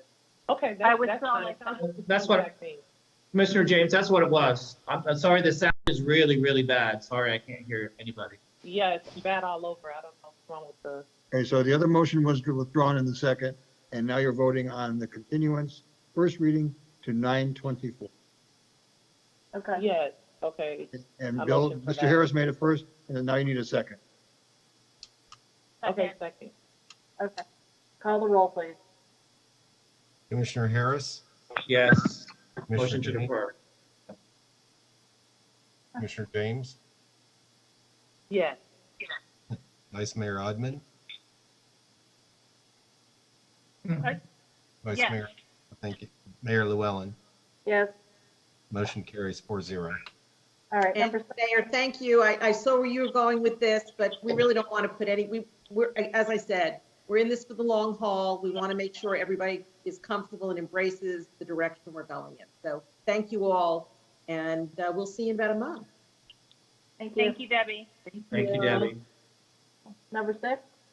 9-6, a resolution of the City Commission of the City of Dania Beach, Florida, invoking zoning in progress, declaring that the city is considering an amendment to its land development regulations to create a zoning overlay district to create Article 826 to be entitled Harger Old Hammock Tree Canopy Overlay under the city's Land Development Code, the LDC, of the City of Dania Beach Code of Ordinances, and approving the application request TX 06520 made by the City of Dania Beach to create a zoning overlay for the general vicinity of the residential lots on Southwest 36th Terrace, Southwest 37th Avenue, and Southwest 37th Terrace, stretching from Sterling Road north for approximately 1,280 linear feet to the end of the street. It includes approximately 30 gross acres and 74 parcels in the City of Dania Beach, Florida, which property is legally described in Exhibit A, a copy of which is attached to this resolution, providing for an oak hammock tree canopy overlay for the area identified in order to protect the historic heritage tree canopy of this oak hammock, subject to certain standards and restrictions, and further providing for an effective date. This is community development, but it's really driven by the two principal residents there with the vice mayor's assistance to bring this to the commission about protecting a very beautiful and probably the best oak hammock our city has, which is this area on Sterling Road, just east of Southwest 40th, across from the Hollywood Hills School, 3 streets. They run north almost a quarter of a mile. Ms. Jaffe and Mr. Sempler are here, I think, to speak. But the intent of this is to give us an opportunity to draw up regulations to try to protect this canopy, primarily consisting of oak trees. It's not going to guarantee that there's a person out there currently who is buying homes and taking down oak trees. There is a statute that was adopted a year ago, July, that allows people to take down trees without a city permit, without getting any city permission, if they have a report from an arborist or a landscape, I forget what he's called, another type of person. And they can do that without city approval and take down trees. It's a reaction from somebody in the state legislature that had a bad time with the city, persuaded the legislators to change the law, and this law is now the bane of the existence of everybody in the counties and the cities with whom we are dealing. Eve Boutsos and I have worked with the 2 residents who may be speaking. We've spoken to the county attorney who's dealing with this, and then we've spoken to other city officials and city attorneys, and we're on a group of all city attorneys throughout the state working to overturn this law. The law is very difficult, and we feel we are not in a great place to try to fight against it legally. And that's the impression we're getting clearly from all the people with whom we have spoken. This is a step to try to protect the canopy, so that if we make it more attractive to people to keep the trees they have by giving them incentives, maybe that will work for the time being. In the meantime, Ms. Jaffe and other people are working to change the law back to where it was, which would give the cities and the counties control, but you can't take out what these are called specimen trees. These are 100-plus-year-old trees, oak trees, that have been in this part of the area for 100 years. So this is a step. It doesn't guarantee that people can't do things in the meantime. But Eve and I are working on this ordinance today. This is to give us time to draw up the ordinance and bring it back to you and try to make some protections that will benefit this community. Okay. I'm going to call the 2 individuals that have put in their request here. Harvey Sempler. Axman. If it's all right with you, oh, all right, certainly. Hang on a second. Sir, sir, I can't hear you. Yeah, can you hear me now? There you are. You know, you'd think I know this a little bit better than this. I'm here with Dr. Jovi, of course, is in her home, and I'd like. Mr. Settler, I need you to say your name and address, please. Of course, Harvey Sepler, Sepler, 5840 Southwest 37th Terrace, of course, in Fort Lauderdale, Dania Beach. Dr. Jovi is, of course, in her home, and we wanted to talk to you. If it's all right with you, Mayor, can I let Dr. Jovi speak first, because she, all right, I'll step back and wait for her. That's fine. Stephanie Jeffy, please.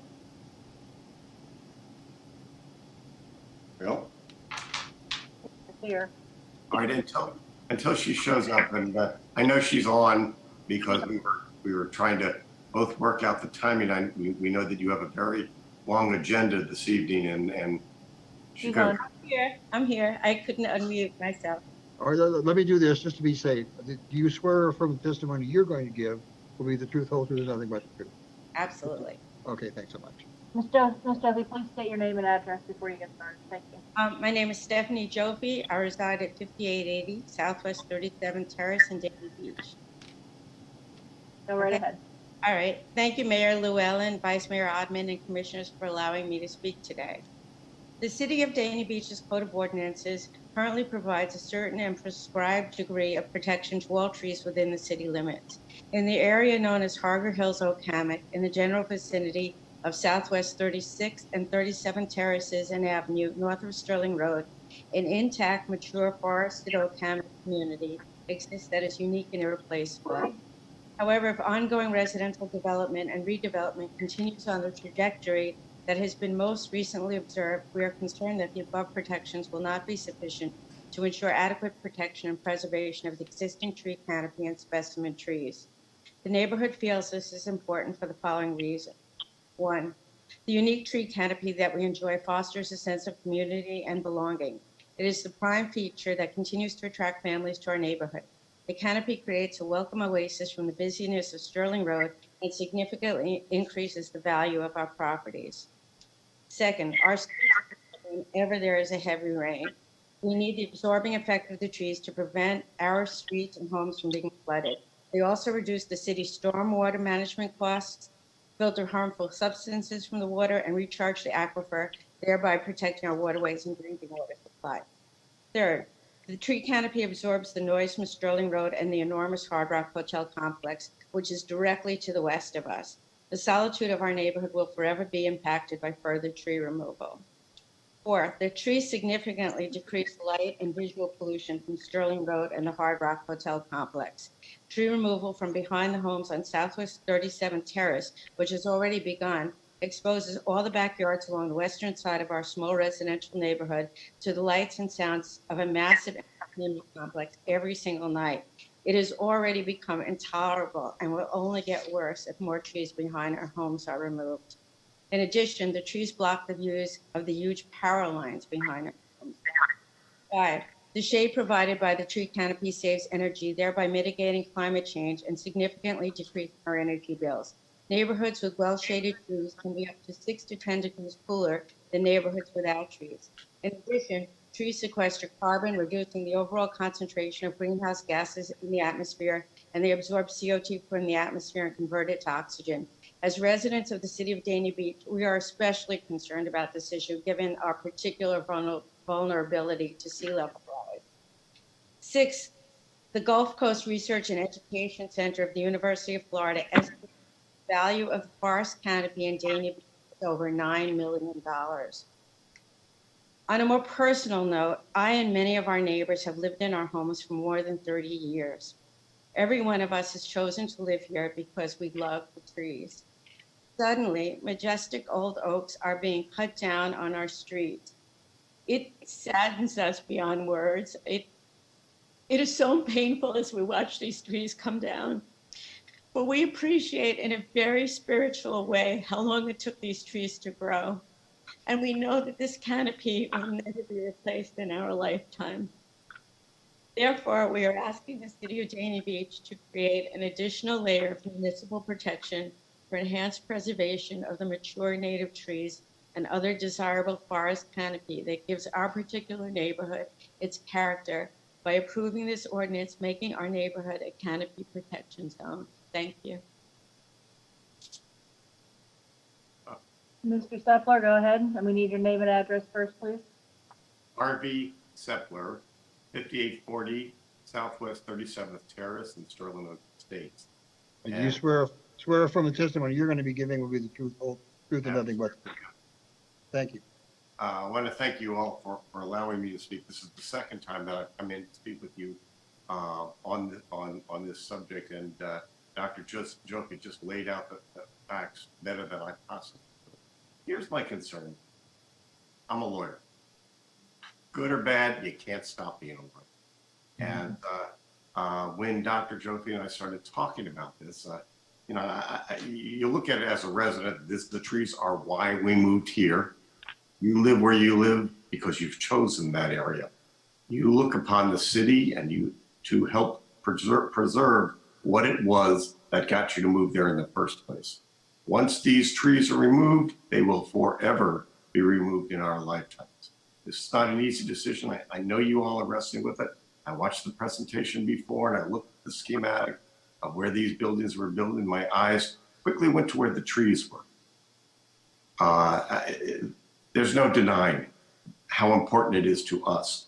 I came here because I asked to come here because I've been fortunate to work with Mr. Ansbro and Ms. Bustos about this and I sent you all a letter, which last week, to give you a sense, at least from my perspective, on how this friction, if you will, between a state statute and the city of Dania Beach or cities can be resolved. I mean, you're here, in a sense, you are so much more sensitive to the needs of the people who live here in the city, just as you are to your needs. And to have a state statute basically shackle you must be extremely disturbing to you all. I think that there are ways around it. I've talked to Mr. Ansbro about it. I've talked to Ms. Bustos. I'm not entirely sure that injunction doesn't lie. That isn't the subject for tonight.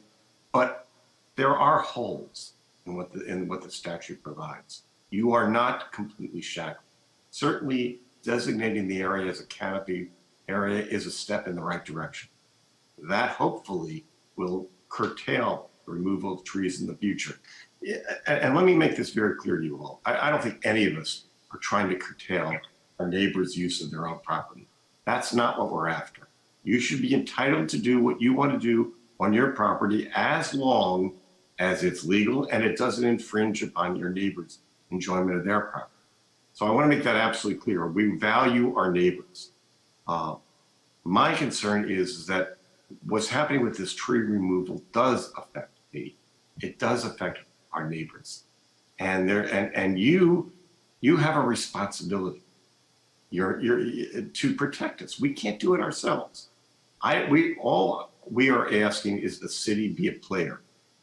Don't just simply say, as others have done, is that there's a state statute out there, can't do anything about it. That's not true. We want you to be involved.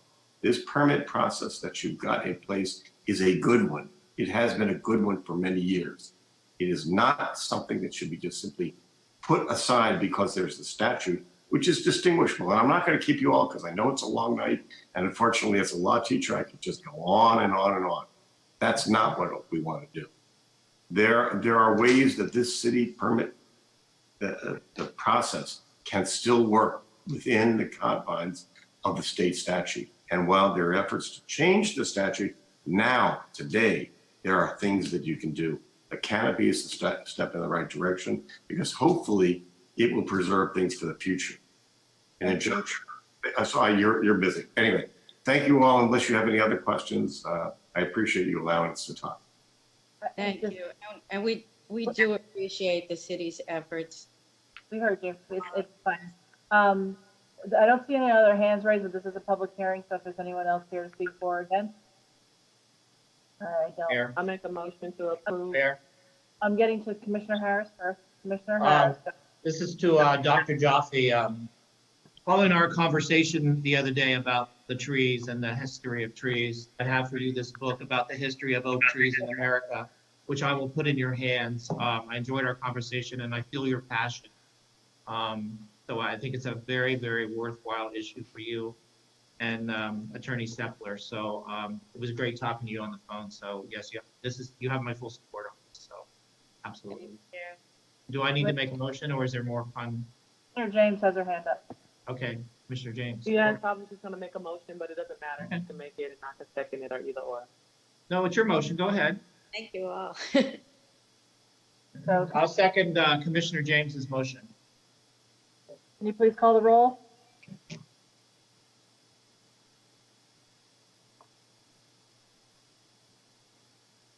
Commissioner Harris, Yes. Commissioner James, Yes. Vice Mayor Odman, You bet. Yes, yes, yes. Mayor Llewellyn. Yes. Motion carries 4-0.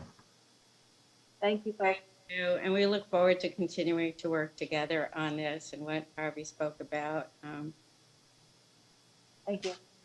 And we invite you all to come visit our neighborhood. It really is special. It really is special. Thank you. Okay, before we go on to the next item, is the person who called in here, Kyrie Pozo? No? I think she had to get up to attend to something. Okay. If it's somebody that you know, we can always, I mean, if she doesn't get back on here, she can always send us an email or something. Okay, next item is discussion and possible action. First item, discussion of status of lease and revenue sharing payments at Quarter Deck Restaurant, Dane Beach Pier. Frank DiPaolo, Director of Finance. Actually, if I could defer to City Attorney Ansbro to let him handle this, and then I'll chime in if necessary. Okay. I think many of you know, I know that the manager and I and a couple of people went out to the quarter deck in the midst of the COVID pandemic issue to see what they could do to keep the restaurant afloat. They were unable to operate since right about St. Patrick's Day till about middle of June. It didn't work for them to do things outdoors. They tried to do whatever they could. They had to close down for those several months. So they closed down and they've asked for us to give them relief from the rent, which is about $12,000 a month. And there's a percentage rent. If they hit a certain number, the city obtains 7% of their gross revenue per month if it exceeds what $12,000 would yield. So typically they do so well out there that we get more than the $12,000. They're asking for relief so that they don't have to pay for those months. Frank and I have discussed this with the people, Mr. Flanagan himself, Paul, his son James, and Frank Zaffrey, their partner, on a number of times, including today. And it's our recommendation that at least at this point, we would ask you to consider in the future, we'll probably bring it back to you later in September, probably the 24th meeting, a package of asks that they have. There are other financial aspects of this that they're asking for.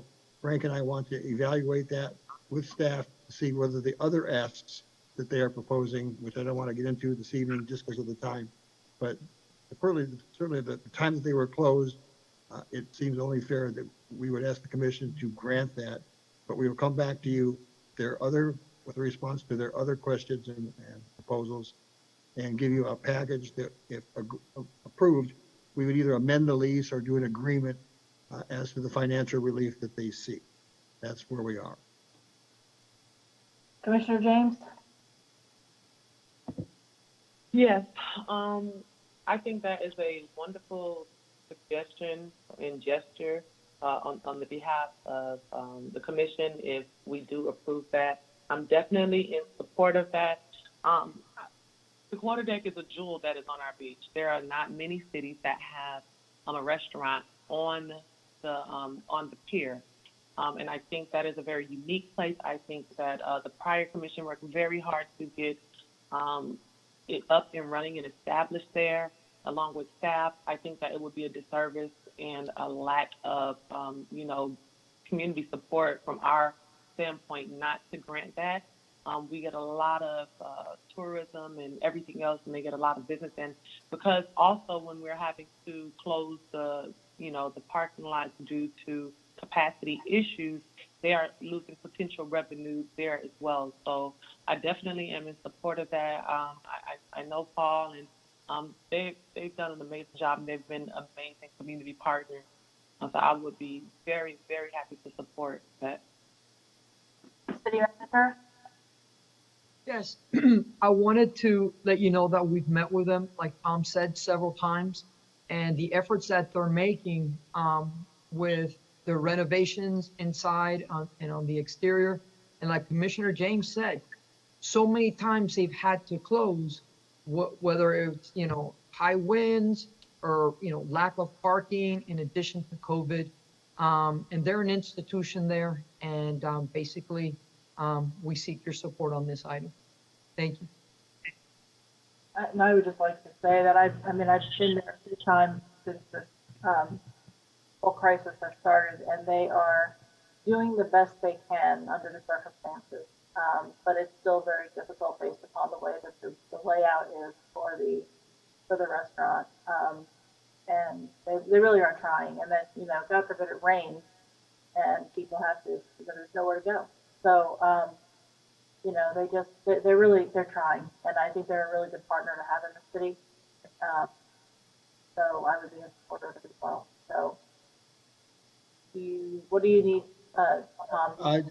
All we're doing is letting you know that our dialogues continue, but that clearly will be the first recommendation that Frank and I and staff will support for that rental abatement. The other two issues that are going to come back up, I won't get into them tonight, but we will bring a package to you on the 24th. They will probably attend to make their case, and then you'll hear our recommendation beforehand. Really, this is a commission decision. Frank and I are reluctant to make recommendations to you about what you should do, but I think you're going to probably ask us, what would you recommend? And we're going to be prepared for that if you wish to hear that. Definitely somebody that we have a good partnership with. I'd hate to lose them. So. I agree. Thank you. Okay. So the next item is City Manager Garcia, rescheduling of strategic master plan. Yes, good evening. I wanted to make a suggestion. I was talking to Frank. We do have a PO, and this is a PO that can roll over into next fiscal year. If this were a strategic planning text amendment, or we were augmenting an existing strategic plan, I would say that we could do it virtually. But I really recommend that this is something that we consider doing January, February, March at the latest, but really not do it at this time and defer this. And that would be my recommendation. And I seek your support on that suggestion. I was under the impression that we were deferring it at this point. Yeah, but I wanted to make it official. I had spoken to a couple of the elected officials that had called me to discuss this, but I just wanted to bring it here in front of all of you, so we could do it officially and move the PO over into 2021. Anyone have an objection? I'm fine with it. Okay, we're good. Thank you. All right, number 3 is proposal for cell phone tower at Boise Waiters Park property, Eve Lutzis, Assistant City Attorney, and Frank DiPaolo, Director of Finance, and both of whom I can say happy birthday to right now. Yes. They're both the birthday boy and girl. Thank you, and good evening, everybody. Eve, do you want to let me go ahead and start this off? Okay. So the city administration was approached about a cell phone tower on existing city property a few months ago, and we've been in dialogue. We've engaged with this company to see where this could go. And what they've asked is, well, first of all, they have a tower in Dania Beach at the Dania Point site. That tower is being forced to move because of the development there. So they've asked for relocation onto a city property nearby within a suitable range, so they have the same coverage. And what they've asked for is to utilize the Boise Waiters site. And their initial request was on the west side of the canal, which we actually asked if they could shift that to the east side of the canal because we feel that's a more suitable site. They're agreeable to that. And really what we want to do is just bring this to you to see if this is something you'd be willing for us to entertain for the city. And if you want us to continue engaging with them and negotiating and come up with a final proposal 1 or 2 meetings from tonight. I have a very brief proposal where I can discuss some of the terms with you and just give you a quick view of some conceptual renderings of what a cell phone tower would look like. We've asked them to do a stealth design so that it is not what would be considered just an ugly metal structure, because this is sort of at like an entranceway into the city. It would be directly across the Sterling Road from the Dania Point. So, so we're looking for something a little more aesthetically pleasing than just wires and metal. And I'm just going to bring up this presentation. It should take you just about 2 minutes to go through the basic idea with you here.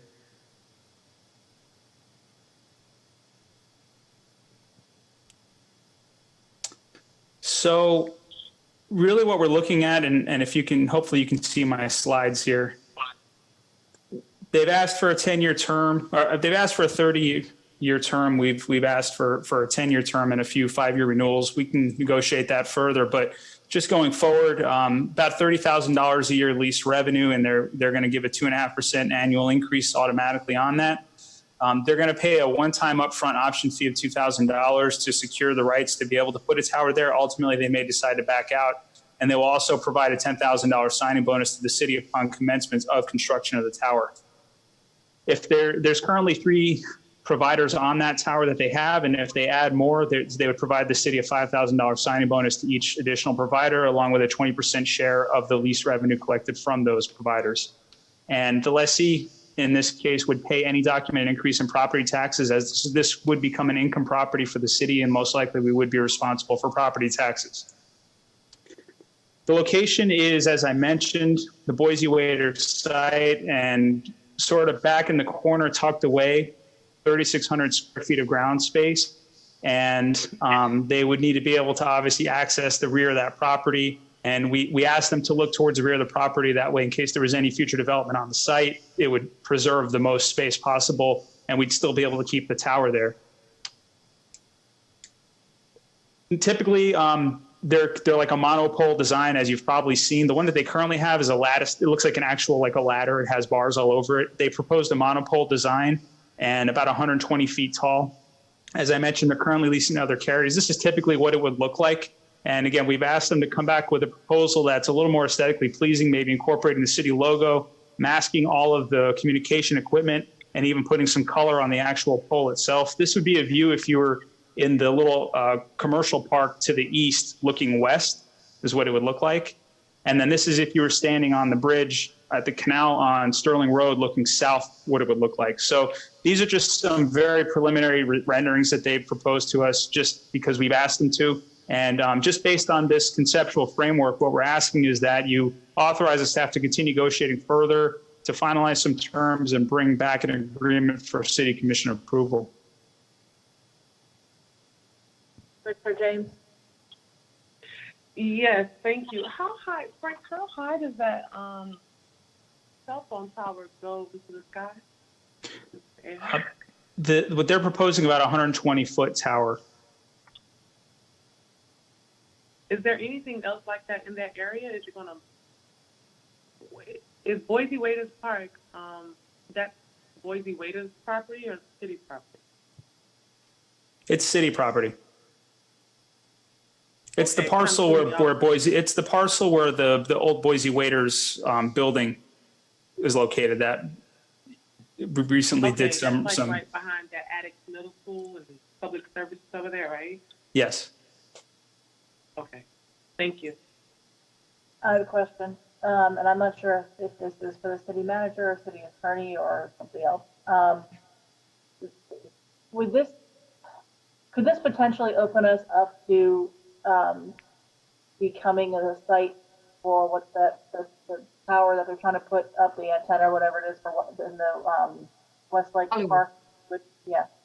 No, as a matter of fact, we had those discussions a while back with the county, and they wanted to carve out a piece of land, and they didn't want us to discuss it with Hollywood. That's history. Our conversations with this group has been really, how can we generate revenue, but really have something aesthetically pleasing at the same time? And this is what Frank and Eve have been working on to be able to get to this point and begin the negotiation so then we can bring forward what we've been able to iron out for your consideration. I just want to make sure it's not going to open us up to that, because I know that's it's a difficult issue, and there's other potential ordinances that are coming up behind that as well. So that has nothing to do with this, Mayor. I saw Commissioner Harris had his hand up also. Go ahead, Commissioner Harris. Frank, can I see that rendering again? Sure. By the way, the city commission could decide on more aesthetically pleasing. That's not a final product, obviously. Right. Correct. I just, maybe the blue, if it could say welcome to Dania Beach, or, just, I think it's fine. I mean, and there's an opportunity to do our see it, live it, love it out there even more visible. So I think it's a good thing, especially it's a revenue generator as well. So thanks. And ultimately, it'd be up to the city commission if you want to have a specific purpose for the revenues that come from this for further updates to that site. It's really totally up to you. That's why we wanted to just bring it to you, just to see what sort of flexibility there was to move forward, and asking for your support. Commissioner James, did you have something else? Yes, I did. Thank you. Frank, how much revenue is this going to generate for us, for the city? Well, as I mentioned, it's going to be in year one, it would be $30,000. That's the first year, and then adding on 2.5% each year after that. There would be one-time fees when the tower is approved and built of $12,000 to the city. And as I mentioned, if they add on additional providers onto that tower, we would get another $5,000 bonus plus 20% of those revenues. Okay, I don't know much about cell phone towers. I do want to ask, in this area, I know that there have been some discussions of different things or different uses that we may want to consider in the future, and I want to make sure that would not preclude us from doing such. I'm not sure how close anyone could be to them or the harms of them. I know they're not like 5G tower or cell tower, stuff like that, but I want to make sure that there are no stipulations for what is the right of way or the distance that has to happen if something would be developed there.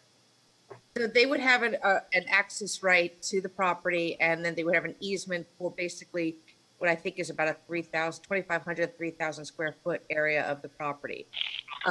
The proposed draft agreement provides that we could do compatible uses in the area, and we have to further define that, meaning if we wanted to build a park and what does that equate to. We didn't go that far because we wanted to make sure we had to work with the commission team and look at it. The answer is yes. Okay, because I know that property is valued at like $500,000. So I don't want to, if this commission or the next commission or whoever wanted to sell that property, how long is the agreement? That hasn't been finalized yet, but what we're looking at as a max, we would like to see it no longer than 25 years, but it would be an initial 10-year term with subsequent 5-year renewals. Okay, I just want to make sure that if there was something that could be done in the future. So if we wanted to sell the property, we couldn't sell the property with that cell tower on it? Or could we? It would be subject to I think we could. Sell it, subject to having the cell tower on there. It could be sold. Okay. Or we could carve that area out, however. So there's options. Okay. I just some of my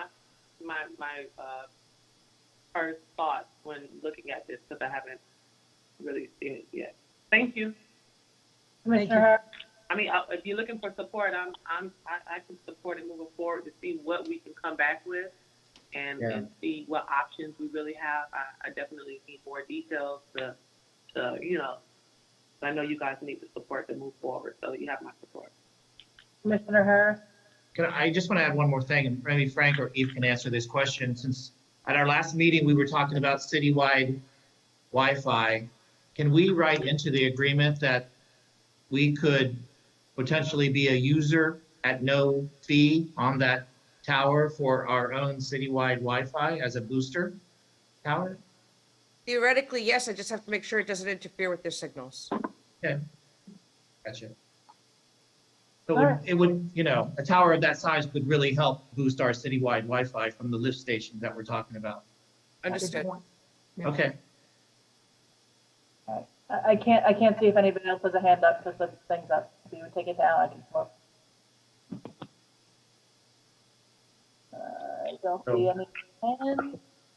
You need a consensus? Yes, please. I'm in Yes. favor. Got it. Okay, thank you very much. Thank you. Thank you. All right. Commission comments. Commissioner Brandon Marty is not here. Commissioner Harris.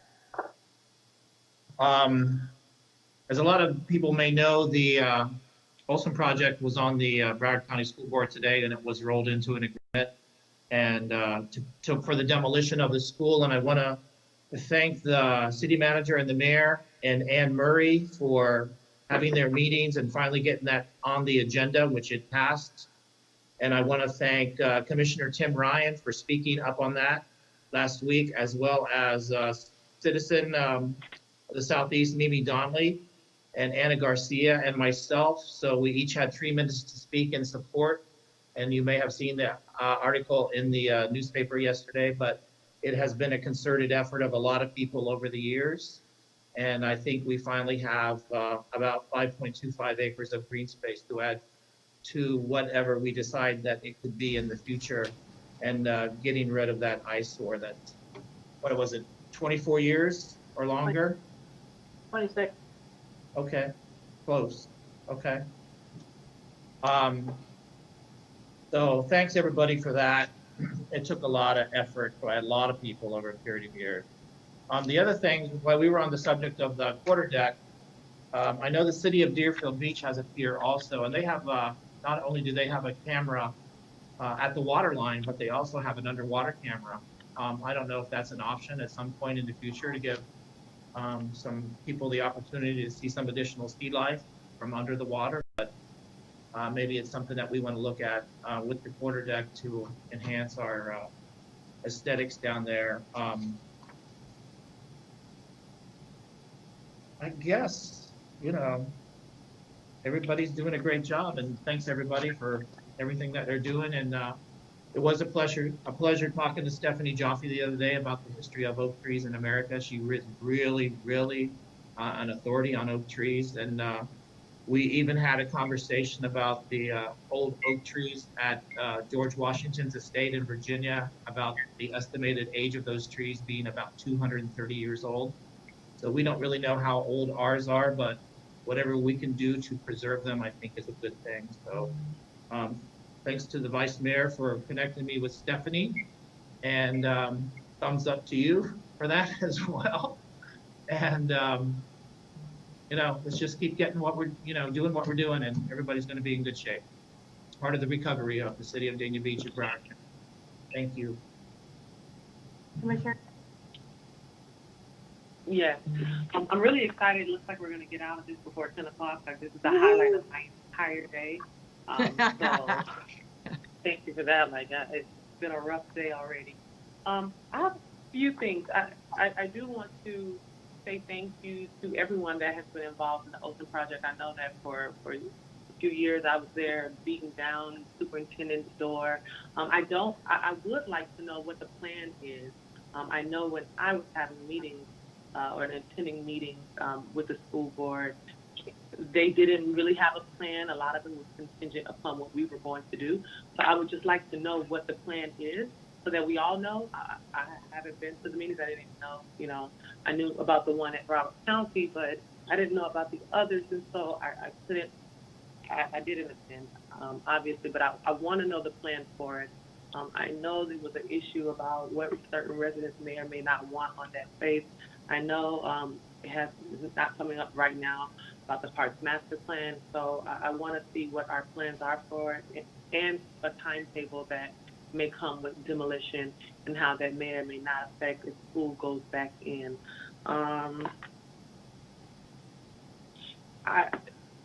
through the mayor, Tom Ansborough, I wanted, or whoever was in charge of giving us a cemetery update about the Confederate sites or the Confederate soldiers. I would like to know how many soldiers did you all find that were in the West Lawn Cemetery? Because I never received a follow-up on this. My apologies for that. I work through public services. They were very helpful. They identified one soldier in the Eastern Cemetery, buried next to his wife, passed away in 1939, a Georgia resident who did serve, and that's the only person in the entire cemetery system that we have.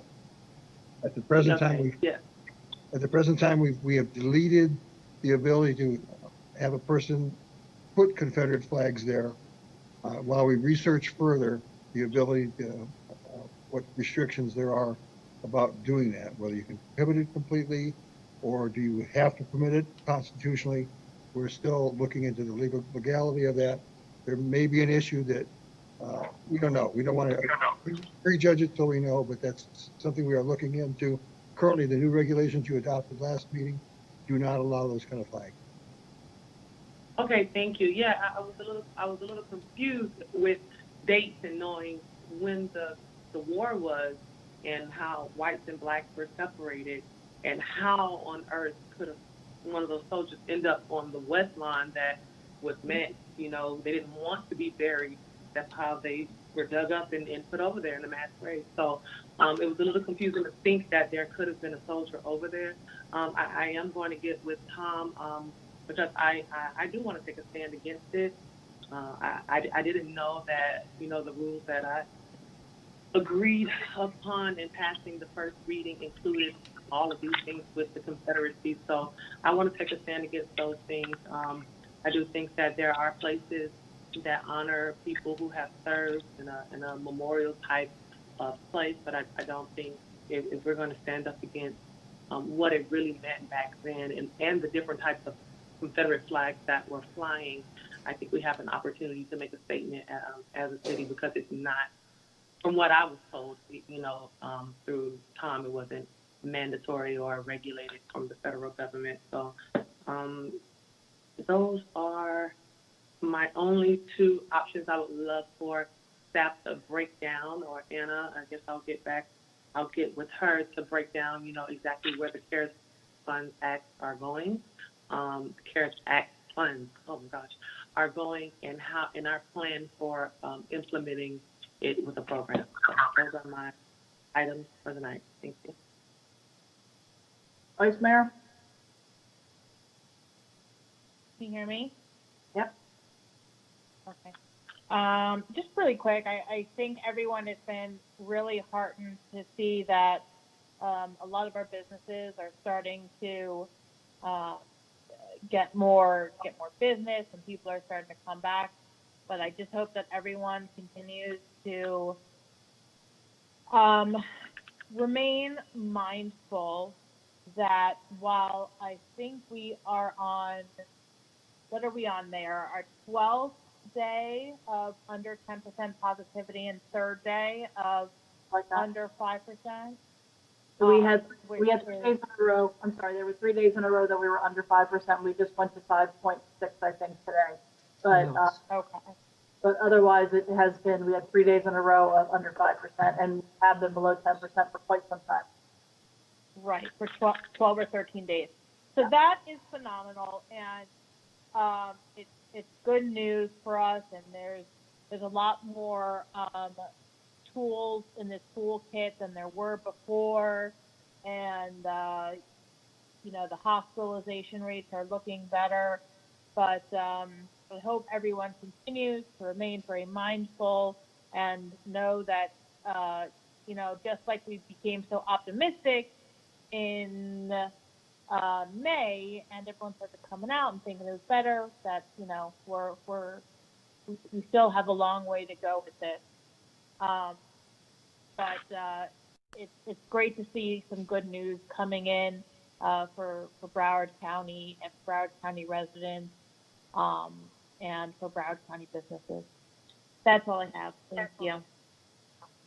Thank you. Just a couple of things. Olson, obviously, huge huge thing for our city. This has been fought for many, many years by many people, government related as well as the residents. I specifically want to thank Mimi Donnelly and Pat Zuckerman for fighting the good fight and never backing down on this. And Patty Hart also went over basically and got about 40 signatures onto a letter that was read into the record at the meeting last week. And people are very happy. People are happy that this is finally happening. My understanding from my discussions and from meetings that I've had is that the process is to do something that is going to be in conjunction with what's good for the residents as well as what's good for the school.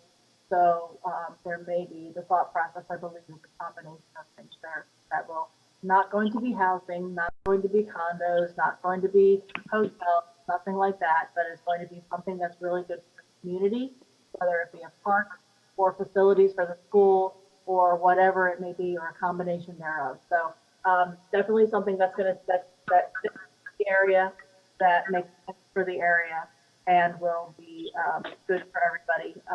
And it's nice to have a happy story, a happy ending to a project finally start to come to. CARES Act update. Okay, so as I have been telling everybody, there was a vote today at the county commission, and they did agree unanimously that they were going to sign the ILA that's out there, which basically is the process by which they're going to distribute funding as we had requested. So that being the case, that means that the project, there's been several spreadsheets that have gone around that basically breaks down what the cities are going to be getting from that. We have submitted certain things. We can move that around based upon the way that this is to make the county commission happy with and make sure that they did vote in favor of this. So there are a number of things that we can do. At the same time, they also passed something that basically the county put together a $25 million project that's going to be residential rental relief for county residents. The idea would be that the cities could then complement that particular program, and it's something that we need to look at the specifics as to how they're going to be distributing this. My understanding is that the payments for rental relief would do a couple of things. One, it would have to be verifiable that the person is not able to pay their rent because they lost their job as a result of COVID or had a payroll decrease or something to that effect. And that the payments be made directly to the landlord, not be addressed to the individuals. That was what was discussed in a prior meeting. I don't have all the specifics on that at this time, but that's likely something that we would need to require as well in order to make it complementary and make sure that it's going for COVID expenses. So as we get more information on that, we'll be able to work on it and share it further. But the best news is that it was a unanimous decision from the county to allow us to have that money and to be able to allocate it the way that we have agreed to. There's a couple of items that need to be worked out specifically relating to dates as to when we have to report back as to what it was spent on.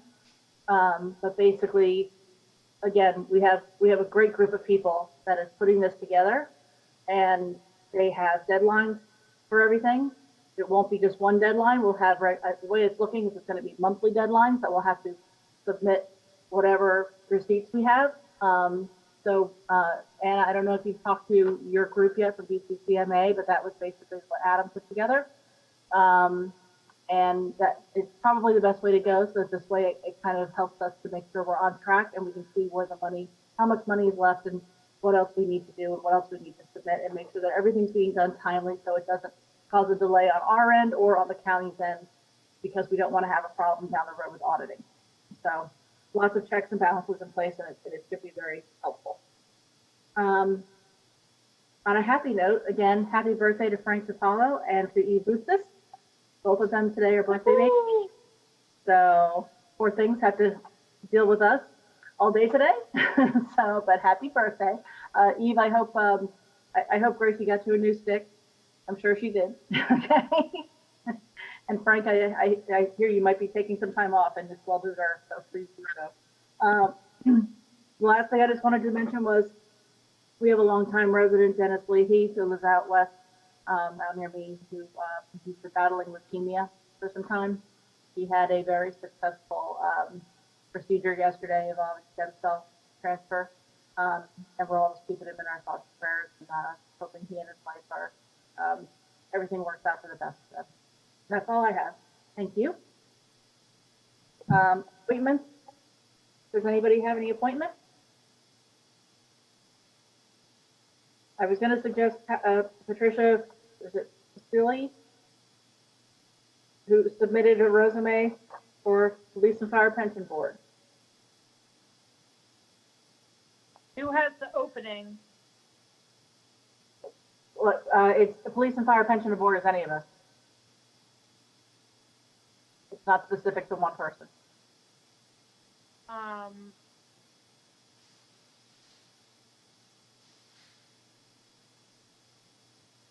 Commissioner Harris, go ahead. I can't get you. Yeah, I will support that appointment of Patty Vasili. I think she'd be an ideal candidate. But based on her, 30-year business experience in a Fortune 500 company, yeah, she'd be a great asset to the board. So, Great, I'll second it. okay. I'm in favor of it. 3, Commissioner James. I'm fine with it. Okay. Okay, so we'll appoint her to the Police and Fire Pension Board. Mayor, was there a motion and second, please? It was Commissioner Harris made the motion, and Vice Mayor seconded it. Thank you. And I think we were all in favor, so that's it. Okay, administrative report, city manager. Yes. You have 4 minutes. Thank you thank you for the time. Anyway, I wanted to thank everybody that participated in this whole mission for the demolition of the Olson School, and we look forward to moving forward. I just wanted to tell all of you that what we would do is workshop this and discuss. I know many months ago, we kind of had the foresight to begin to discuss what we could do, almost envisioning what could happen. So I'm super excited about that. I will also meet with Superintendent Runcie because board member Murray did discuss that the school may have some needs. So I think it could be a combination of what you all determine based on our needs and our resident needs and what the school may need. So it could be a hybrid, but definitely there's 6.5, almost 7 acres there. So there's a really good opportunity to be able to do a multitude of things. I wanted to let you know that our Public Services Department has begun the implementation of the landscaping of all the signs. As you can see now, we have a full team. COVID had posed some challenges. So that landscaping throughout the city will really complement the signs, and I believe they're going to look really, really beautiful. I also am super excited about our new app. We will extend what we have now, our COVID hotline, for 1 more month. But I think with the app, we will be able to get everything that we need from our residents, from our staff, from our visitors in regards to anything that they want to bring to our attention. Because we have Frank, and he's one of the best finance directors that I've ever worked with in the entire team in finance, I know that we are keeping a running tally on everything from PPE to the new cleaning crew that we have here working at all our facilities, to everything that we've spent on the hotline for COVID. Anything COVID related, we were going to be the first ones to submit and to be able to get reimbursed. As we begin the ongoing process of speaking with businesses and their needs, we'll communicate those needs to you as we did tonight with the quarter day. Yes, Commissioner? No, that's great. No, it's good. So, so basically that concludes my report. I don't want to keep you any longer. The rest you can read, including the backup from other department directors that are really doing a fine job throughout the city and throughout this challenge. When you come to City Hall, you will be able to see that we've implemented the new temperature check and it's really fantastic. I was communicating to the vice mayor that I finally have a normal temperature as I come in, and Ken doesn't even have to leave his desk. We have also in place the metal detector, and we're waiting to receive our shields, and you're bulletproof, and we'll be ready to go as we move forward post-COVID. So this concludes my report, and a good night to all of you. City Attorney? Very briefly, I don't know if any of you knew Ivan Pato, who was the city manager here for about 8 years ago, two managers before Miss Anna.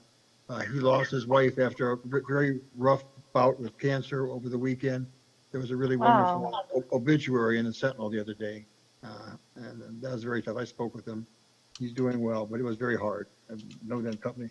Then another gentleman with whom I had worked for, Philip Shaler, was the state attorney. He was the public defender. He was the city attorney in Fort Lauderdale when I worked there. I worked for him. He passed away last night. Wonderful man, and credit to the city and the county, and both two wonderful people who are diminish us to lose them. Thank you. City Clerk? Thank you, Tom. All righty. Upcoming meetings. Tuesday, September 8th at 5 p.m. is City Commission Budget Workshop. Monday, September 14th at 5:30 is CRA Board meeting, followed by a regular City Commission meeting at 7 p.m. That's all I have. Thank you all, and good night. We're adjourned. Good night.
And we hope that you become a regular too. The food is good. The atmosphere is nice. We like to dance. Are you locals? Yes. We're from North Miami. Other tables are known for celebrities. We have the Bogart table, the Elvis table, and Marilyn Monroe table. There's a special one for chairman of the board, the Sinatra table. Collecting frame picture has been always my hobby since I opened the first restaurant. Altogether, you find here 275 frame of actor and actress.